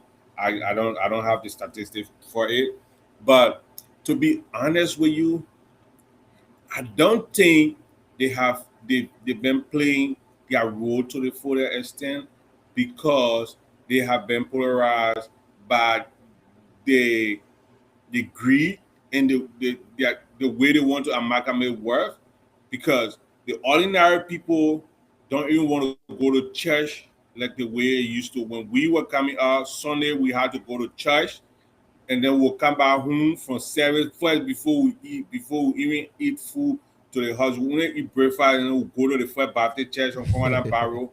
We'll come back home, and then before our entering, we'll get our food to eat for the day, right? Yeah. But what has it done for us? All of the most corrupt people in the country, they're in those churches, they're in those mosques, and you don't see the pastors, you don't see the leadership of those churches and mosques trying to reprimand these men and trying to tell and say, look, you have this corruption allegation on you, or you have to step away from this thing until you can go and clear your knee and stuff. Because you have to save the person's soul. But these same religious leaders are accepting exorbitant gifts from these guys. So the ordinary people that are supposed to listen to the religious leader, they see these people are people who just want it for themselves and their families, so they're not going to listen to them. They're not going to listen. So I feel that the religion are supposed to be like the whole of everything for people, morals and discipline and all that. They lost moral, they lost discipline and all that. So the people are not listening to them anymore. That's my take on it. All right. That Thank was you, a very important point, though. That was a very, very important point. We need to Sam. cut that. That's a very important point. Yeah, thank you. I think yeah, like some time ago, we spoke about the role of the community, the role of religious leader when it comes to different things in society as a whole, not just the drugs issue. Um, but before just going to the religious community and going to, you know, and community leaders, let's talk about the family too, because the family is a fulcrum. It's the family that make up all of this. By extension, it's the family that make up the religious community and the community as a whole. So it's the family is a fulcrum. What role are family playing? Because definitely at the end of the day, we found out that it's the family that been impacted. Everything trickles down to the family. No matter what role the government play, no matter what role the church play, the mosque play, everything at the end of the day trickles down to the family. The family feels all the pain, whether negatively or positively. So before we ask ourselves the question, what can the religious community do, a religious leader or community leader? Let's ask ourselves, what can the family do? What role has family play? We've moved on from the era of discipline. We've moved on from the era since after the war, moved to the era where you have community raising kids instead of just the parents. You know, people growing up before you are being raised by the entire community. You could chastise your neighbor's child, you know, and your neighbor will come home and say nothing. You know, your neighbor will agree with your neighbor. Don't have to be judged. Want it, you know, when the child take the complaint, you can get flogged by taking the complaint even. So you dare not say anything. What happened to this day? So um all of these things, you know, we've been impacted or we've been coerced by the Western civilization, and we have getting rid of our actual African, you know, tradition of the neighbors, you know, the community playing a role, you know, playing a role in, you know, raising the kids and the community as a whole. So these are questions we should be, you know, be asking ourselves. Going on to, you know, the community leadership and the religious leader, I agree with my brother Tatos, you know, because everybody now, everybody has been compromised in the world we live in now. Everybody been compromised. Everybody. The worst people now, I'm a religious person, but some of the worst people are the religious leader right now. You know what happened to those days where you had the sheikh and the pastors and the bishop used to question the government. This time, tell me, they agree with everything. They own all the bulls. Yeah, they own every bull. They're working. They want jobs. They're inviting officials when they're having programs to donate funds to the churches and the mosques. At the end of the day, man, if I give you money, I go to your church and give money. You ought to say something that gives me again. You know, having you know, Sheikh Afuma Komen, Bishop Marco Francis, you know, all those strong religious people we have before. So all the leaders cannot even say anything right now, man. Everybody being compromised. It's something that we really need to, you know, have a whole show about and talk about. And it's something that we really need to address in our country. We need to address that, you know. Okay. If people are not worth to be religious leader, they should just find place. Now you don't be politician, be politician. And you don't be a religious leader or community leader, be a community leader and stand for your people. But it can happen both ways. Thank you. All right. Thank you, Brother Sam. Dr. Waller. Yeah, CEO, thank you. Well, I think if a man like Daniel was living in our era, they were going to say Daniel is a politician, he's not a man of God. God assigned pastors and religious leaders to the government for a reason. It is never never a wrong idea for either a pastor or God's children to work in government.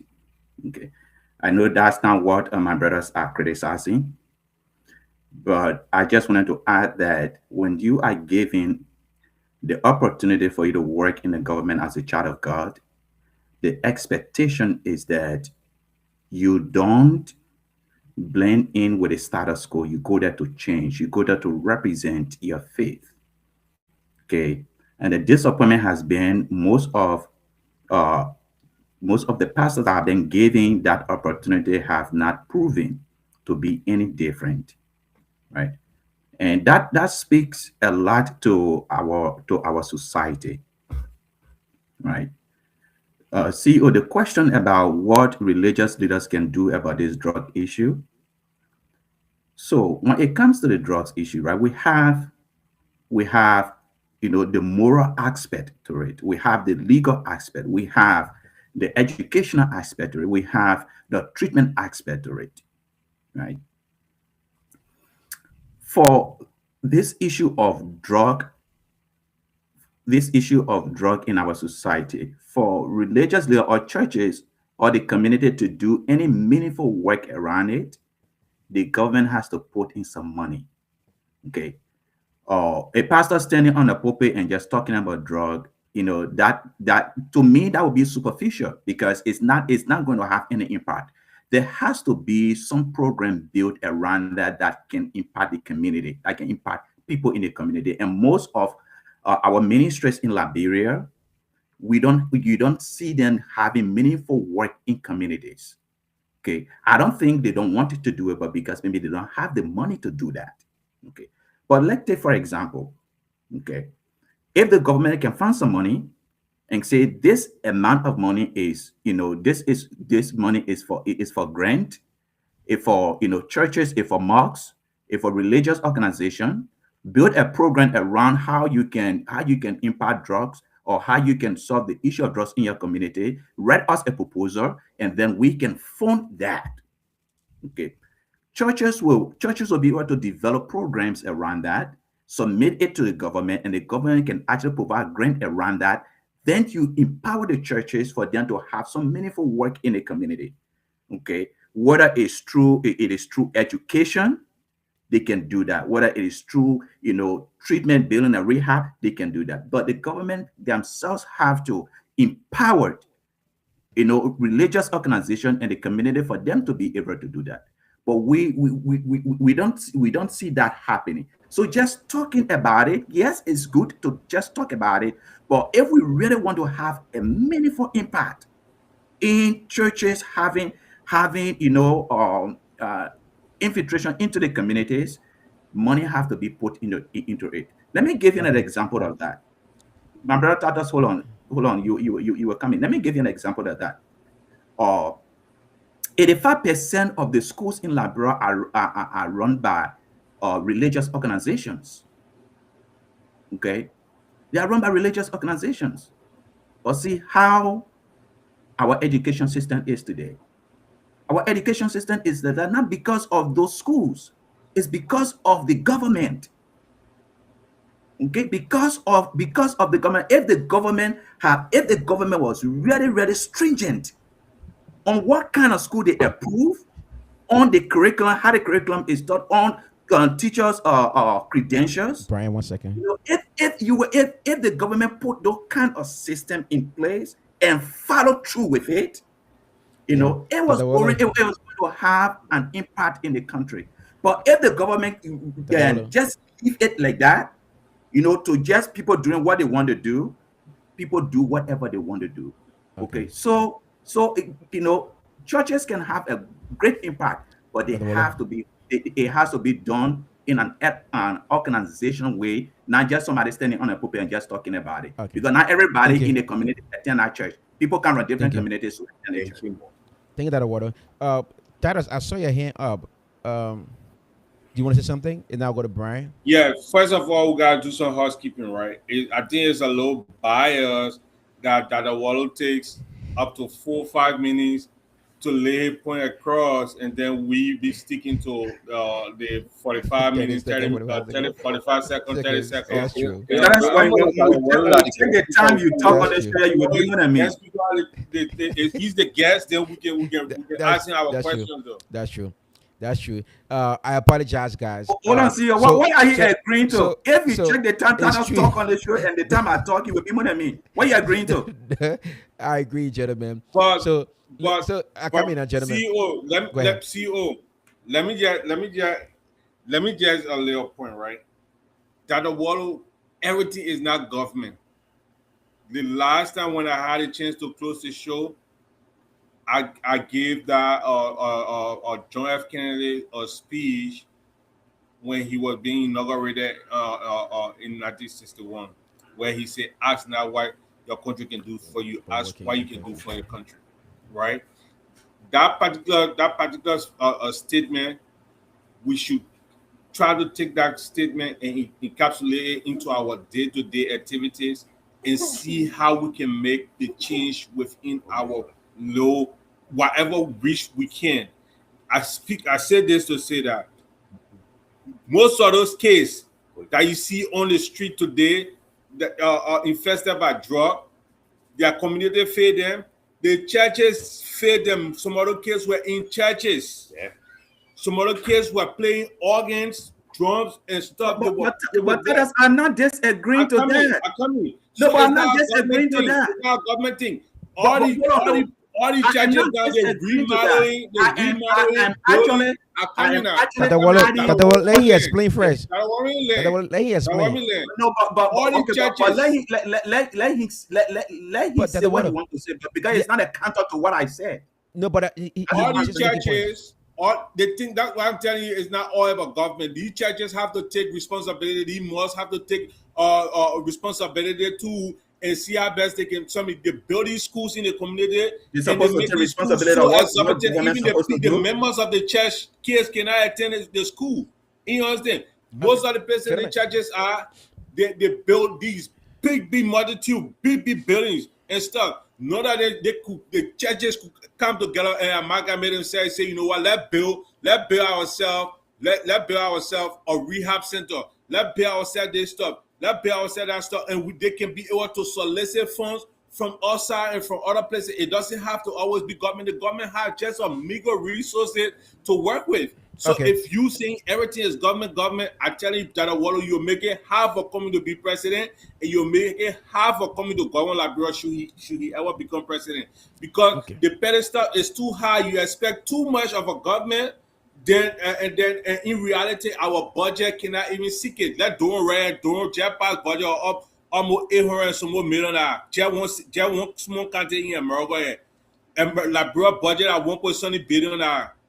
1.2 billion, they can better even source that fund. We should stop.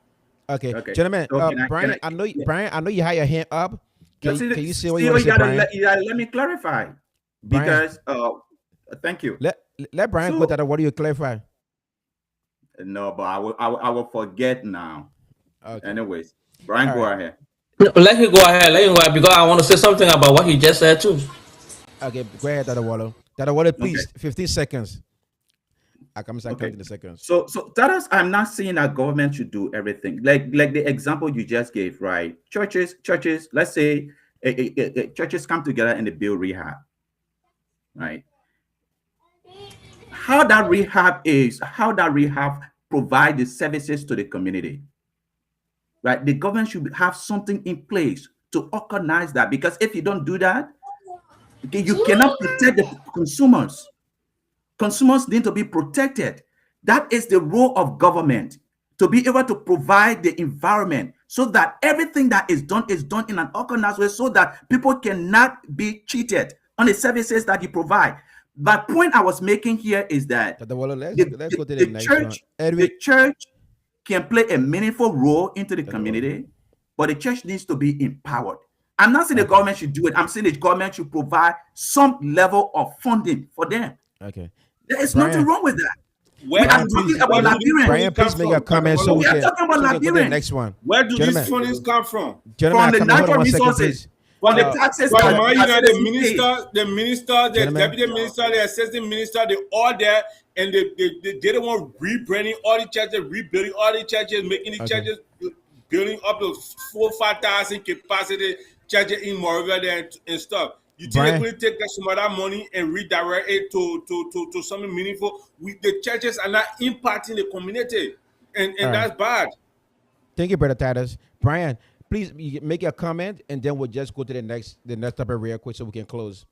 The last time Edwin and I was talking, he made a very salient point and said to avoid for you to to avoid high pricing in certain situations, all you need to do is to create a competition. It's kind of saddening me if everything we want to do in this life, everything we want to do government, everything Liberian people that government, like government, but even if you take time you go tell government to go take your trash from in front of your house to go clean it for you. Everything government. For a church to be able to educate the community, the community in which they even dwell, to even clean that place. Government cannot come inside again and can't do that one for you. Like seriously? So we need to face reality, my people. We need to All right. face reality. Yes, please. Thank you, Brian. Gentlemen, I think it was a wonderful show. So we're going to go through the last topic, and then we're going to do our closing. So again, I appreciate everyone who here today, making your comments. And one thing we want to make clear here, and most of you guys have made clear, is the fact that the drugs issue in Liberia is not a political issue, okay? And we should see it that way. And if we don't handle the drugs issue in Liberia right now, coming 5 to 10, 15 years, Liberia is going to be worse. Okay, so I think we should be able to handle this issue appropriately, bring those perpetrators to justice, and if they are found guilty, let them face the law. Again, it's not anything political. Let's take the fact it happened on the Georgia government, it happened on the Ellen government, it happened on the Joseph Boakai government. It's not a political issue. Okay, gentlemen, just want to make clear here. Now, the next thing, and then before we go to our closing statement, uh, the point that how can the government be very effective? How can the government be very effective in eradicating drugs use in Liberia? Um, so I can go first. So this is what I think should happen in government right now. We should have whistleblower protection services in Liberia. We should Excuse implement. me, CEO. Yeah. Can the question be how can Liberians be effective in eradicating drugs? Because they think about Makes sense. drugs That's true. Yeah, is not that's government true. thing. Yeah. I think that should be the question rather than posting it to the government. But it's the government still part of it. But what I'm saying is, Wait a minute. Where are we guys living? Are we living on different planet? Beside the government, where else in Liberia? Since I came in the country of the United States, I now done a government job. You know why? Because there's a vibrant public sector here. You have that in Liberia? You don't have that in Liberia. okay. So gentlemen, let ask the question to ourselves now, okay? And we're going to take 45 seconds each. I just want to understand where we going, because if we're going to educate the public about drugs use in Liberia, let figure out something. What can we bring to the table? All right. The question here now is Brian, how let when you say effective. seconds, it sounds like hours to me. I know, right? How can we be effective in eradicating drugs used in Liberia, illegal substances? How can we be effective as Liberian? We're going to take 45 seconds. One sentence will be fine with me. We start with Brian Slide. How can we be effective? Brian Slide. I think we can be effective if each and every Liberian, and the first of all, we need to come to that point where we love our own country. If we love our country, we will try the best we can to do the right thing. And because Liberians do not love Liberia, and so if somebody have an opportunity to lead, they use it as an opportunity to steal, an opportunity to enrich themselves, an opportunity to do some kind of compromise somewhere just to satisfy their own interest and greed. Okay. So for me, I believe that now to make that country a better place, we first need to love that country. And because of that love of patriotism and nationalism, we will be able to do all we can to make Liberia better. Because if you love Liberia, you'll not be drinking water, then you just take the water, you finish drinking out of you finish drinking, you just drop it right on the road over there instead of putting it in your pocket, get somewhere where you see trash and put it there. Because you can't, even those of you, some people that living here, they you can just go anywhere. You see a Liberian man will just get somewhere, he get down from the bus, so he just go somewhere in the middle of the road, he just pee pee, open your pants and just pee pee there. Pee pee public place like that. All right. So we need to love Liberia. And I All believe right. once we love our country, we'll always do the right thing. Okay. We Thank you. don't need, we don't need to have, you don't always need to have people out there to always do something for us. We ourselves need to do it, but just taking the little you can do. Okay. Thank you. Uh, Brother Edwin. Um,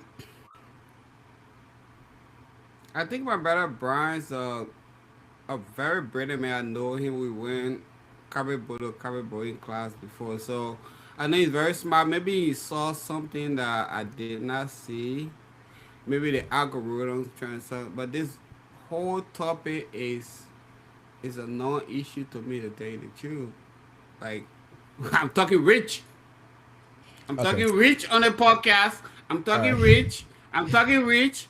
And how Okay. you call it? The regular people, they got issues that is very pending. We're talking about drugs. Are you kidding me? 19 point something million. What? How many Liberian people know about 19% million drug street, whatever, street calls or whatever?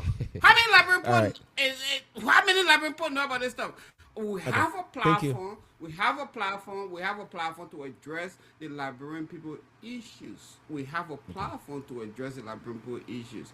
I am not talking about all your drug stuff and this going back and forth. Y'all can do IE and Barrow stuff. You and Tadas and Dada Water, you and Tadas and saying you can go back and forth. You do IE and Barrow stuff. This is a no issue. This is a distractions to me. Okay. 100% distraction. All right. Thank you. So, brother Titus and brother Sam, so we can go ahead and close. What can we do to be effective in eradicating drugs in Liberia? Go ahead. You say what? How can we be effective in eradicating drugs in Liberia? Oh, then it's 45 seconds here. yeah, What yeah. Oh, what would be yeah. your suggestion? Thank you, thank you. Thank you again. Yeah, but Henry, anyway, I appreciate your point, Henry, and I like your exuberance today, Henry. You firing, and just to go back, we'll go back to the same thing. How to eradicate? First of all, it's almost impossible to eradicate drug from not just Liberia but for any country. It's almost impossible. So we can talk about minimizing the inflow, the Minimize. minimizing the usage. There are a whole lot of things we need to do. Liberia need to invest in the they need to invest in the rehabilitation process. Like somebody mentioned earlier, we are like even the churches. The churches are focusing on building the pastor houses, modernizing the church. What are they doing for the community, for the people, you know, that contribute to most of those big projects? What are they doing? Both the church and the community need to reinvest in the people that are, supporting them. And when it comes to drug, we need to focus on rehabilitation. We need to build institutions that will help to rehabilitate the minds of people, because a lot of people that are being impacted by the whole drug usage. A lot of our brothers that we call Zogos today, and there are even people who you see that look normal, that take drugs and it affect a different way.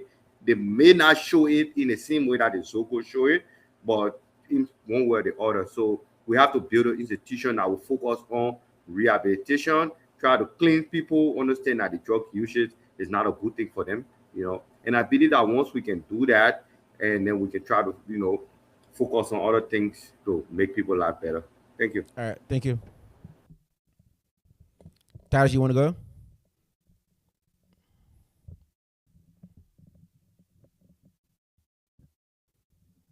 What a question again.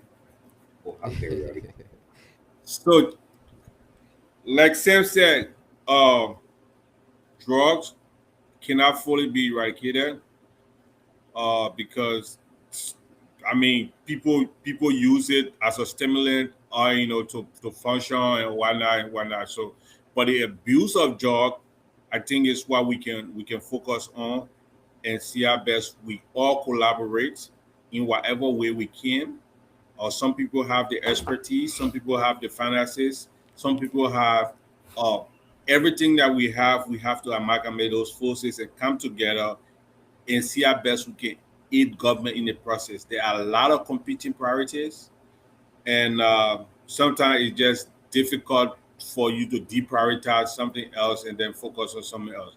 So we as the ordinary people, I feel like we should come together and share our ideas. We know one or two people in the communities, younger guys, whatever way we can deflect them from bad stuff through mentorship, through helping them with their school fees and whatnot. Whatever way we can help, I think we should be able to help.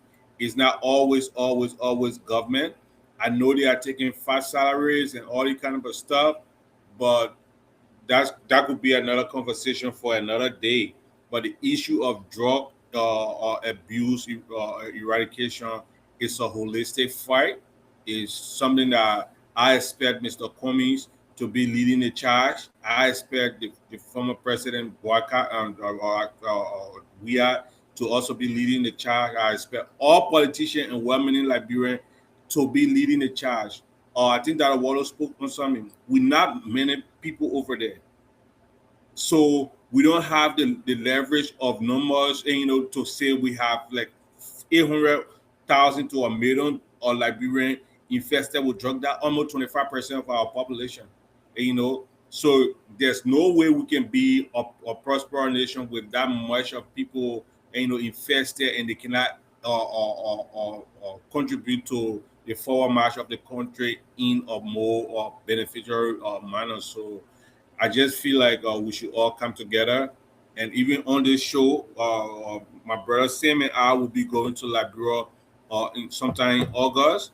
If we can see our best, we can gather some resources here and maybe we can take it back and we can try to go and identify with orphanages or identify with or some of these less these disadvantaged youth, wherever rehab they are in.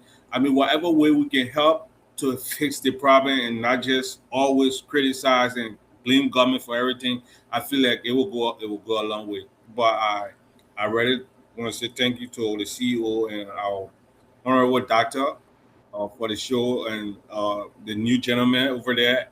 And I just want to say it's entertaining being here, and let's keep talking the Liberians people business, but also let's put our hands down. Let's work together as a team and see how best we can. Some of the issues that we identify and some of the concerns that we have on this show, let's work as a team to go back and try to fix some of those things in our local community. Even if we have 2-3 person, it's gonna go a long way.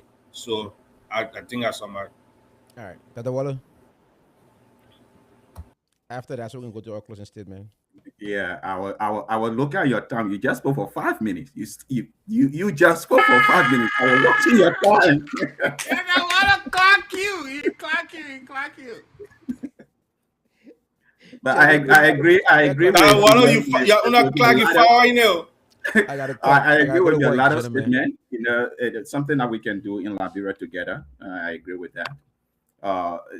Since you guys think I can talk plenty, there are a lot of things we can do, but I'm just going to name one of them.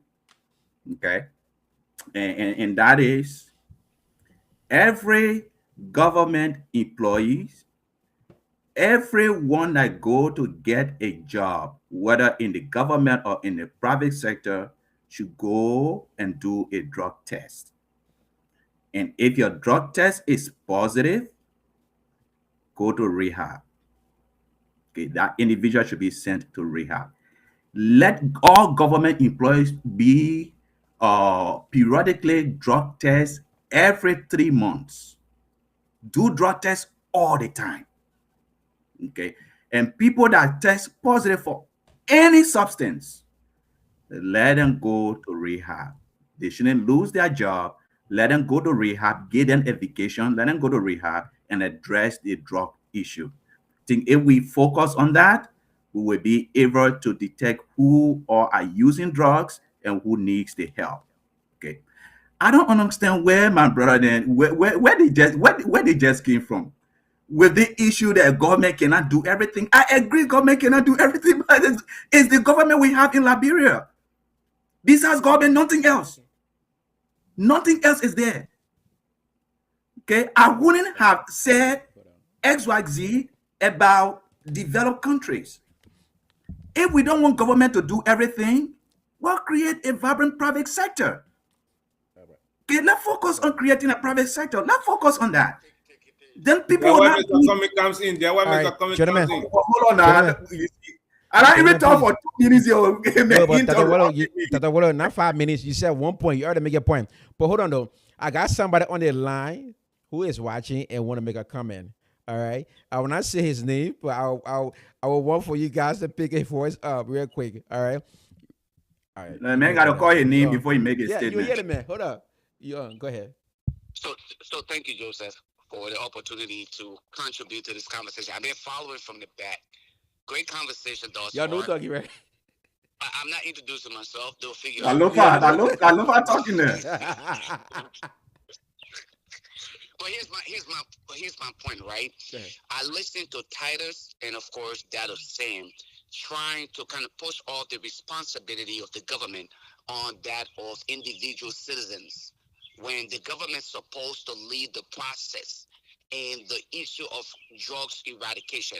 It is almost impossible to have drugs eradicated from a country, but we can quarantine the usage. It can be controlled, and that requires governments ideal programs that are instituted that would be supported by citizens, individual citizens. It should not be expected of individual private citizens to to face the struggle or the fight against drugs. And I hear Titus trying to say, "Oh, we as individuals say that we can do it." No, what the government needs to do, they need to play the role.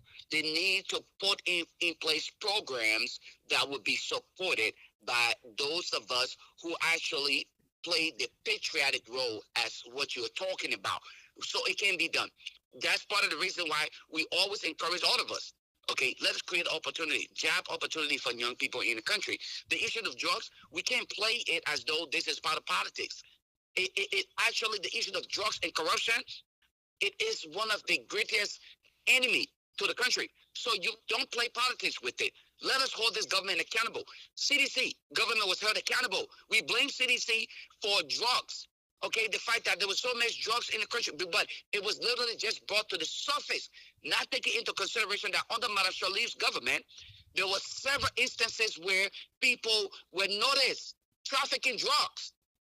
At one point in time, some of you on here can admit to the fact that the drug trafficking, there was an arrest made where someone was trafficking drugs from the city to the airport, and it was arrested. So can we say today that it was CDC, it is CDC's fault? CDC actually introduced drugs to Liberia? No, we can't say that. Prior to CDC, prior to Madam Sharif's time, drugs was already in existence. What we need to do is strategize ways, but we cannot have it done with an incompetent president who will purposely leave the country to go walk a ball. When the country is struggling with the issue of drugs today, and not to sit and strategize with to fight it, instead he's out here just gallivanting the streets and then want us to believe that he's fighting drugs. No, it is not CDC problem. This is not CDC. It's the incompetence of the government, the president. That's part of the problem. So what we need to do now, that's part of the reason why we are strategically gearing towards the presidency of Mr. Alexander Cummings, to make sure that his presidency, in his presidency and his tenure, we will make sure that we address the issue of That's a drugs. classic. That's a classic ANC chat room conversation I've been having. And we should stop doing You that. have a question for me. No, you By the way, good. this roll call. You good. You good, brother. I will call you after here. All right, gentlemen. You heard, brother Lo-Fi. So we're not taking comments for Lo-Fi right now. We'll take it. We'll leave it as is. Next Sunday, I can try to get Lo-Fi on the show, and then I can have the conversation together. But gentlemen, let's go to our closing statement. I gotta go to work. And again, it was a beautiful show. Brother Edwin, you closing up today. All right. So I'll go with my closing statement. I'm trying to be brief. I think the issue of drugs in Liberia is not politics, is the country issue, and those state actors should be apprehended and put into jail.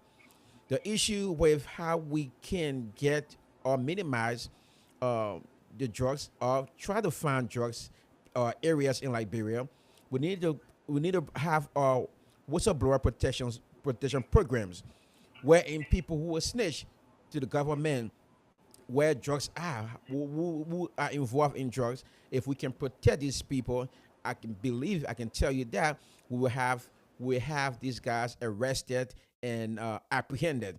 Again, it's a wonderful show. Thanks, guys. Drugs issue is not politics; it's a whole nation thing. Thank you again, and have a blessed and wonderful Sunday. We'll go to Dr. Wallow, Brother Titus, Brother Sam, Brian, and then Edwin will close us.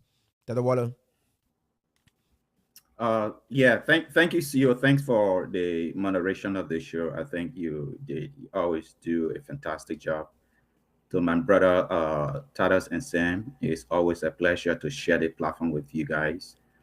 Edwin, you was on fire today, man. uh, you said less, but you said a lot. And Brian, it's a pleasure to have you as well. Let's continue to do this. Let's continue to disagree to agree, all in the interest of our country. As we continue to do it, we may not share the same view, but we share the same common denominator, which is Liberia. And so we want to we want to bless God for the opportunity for us to be here to discuss. I'm looking forward to the show next week. And I think Lofa make a very important point. I don't want to mention that because they will say, well, they're the same ANC people. So, but I think Lofa actually concluded the point I've been making all along on this show. Because, yeah, we have to hold our government. Government is instituted for a reason, right? And if we want to give the government a pass, that means we don't want our country to be to be developed because it's national government that determine national development. So whatever that happens in the country, the government should be able to do what it can do on behalf of the citizens. That's why we have governments. Private individuals can do what they can do, but the government have to create that environment for that to be done. But it was awesome being here. Thank you guys, and happy Father's Day to all of you guys.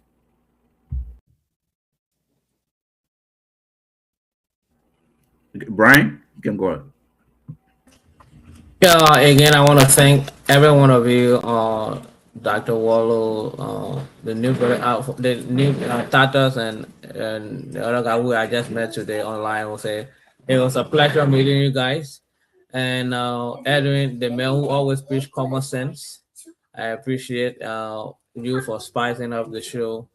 My own contribution is this is about time that we Liberians cultivate the spirit of nationalism and patriotism. I believe if we actually love our country, we'll do much than complaining and pointing fingers. Because we point fingers too much, and oh, the other person will come and do this one, other person will come and do this one, and they put you there, you become even worse than the person who was there. And it's a lack of love, a love for country. And so I believe if we cultivate that spirit of nationalism and patriotism, I live most of my life in Ghana, and Ghana men will say we are the best in the whole wide world. And those people love that country. And if we can just cultivate that, we'll get to that point where Liberia will rise again. Thank you. Thank you. I think you guys can go. Thank you, Brian. Yeah, let Taras go, and then Sam.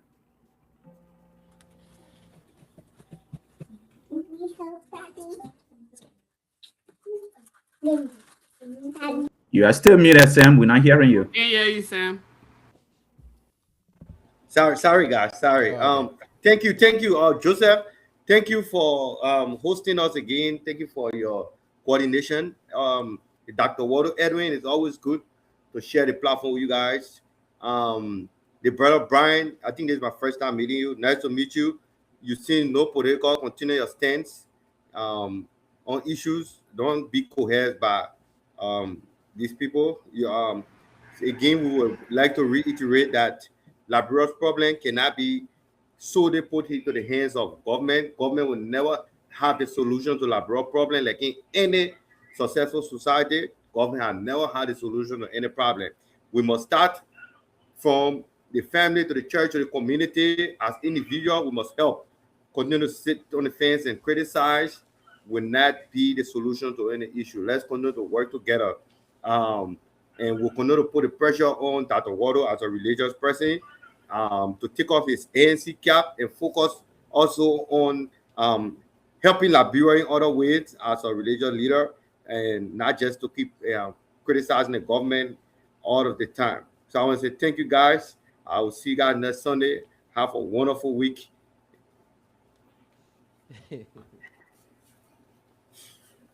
So, great show. Nice seeing Benedict. Dr. Wallow, it's always good to see you. Hopefully, you come back to the field. We miss those magical touches. I think you do better. You do better on the soccer field than selling comics. So I think you should be coming on the practice ground more often. Yeah, but CEO Joseph, it's also good meeting you. I just want to say something, right?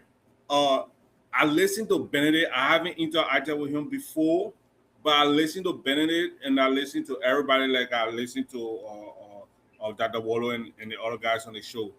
Um, I feel like he comes from the point where he's more nationalistic as compared to Dr. Wallo and Lofa Julius that was just on. They are more political.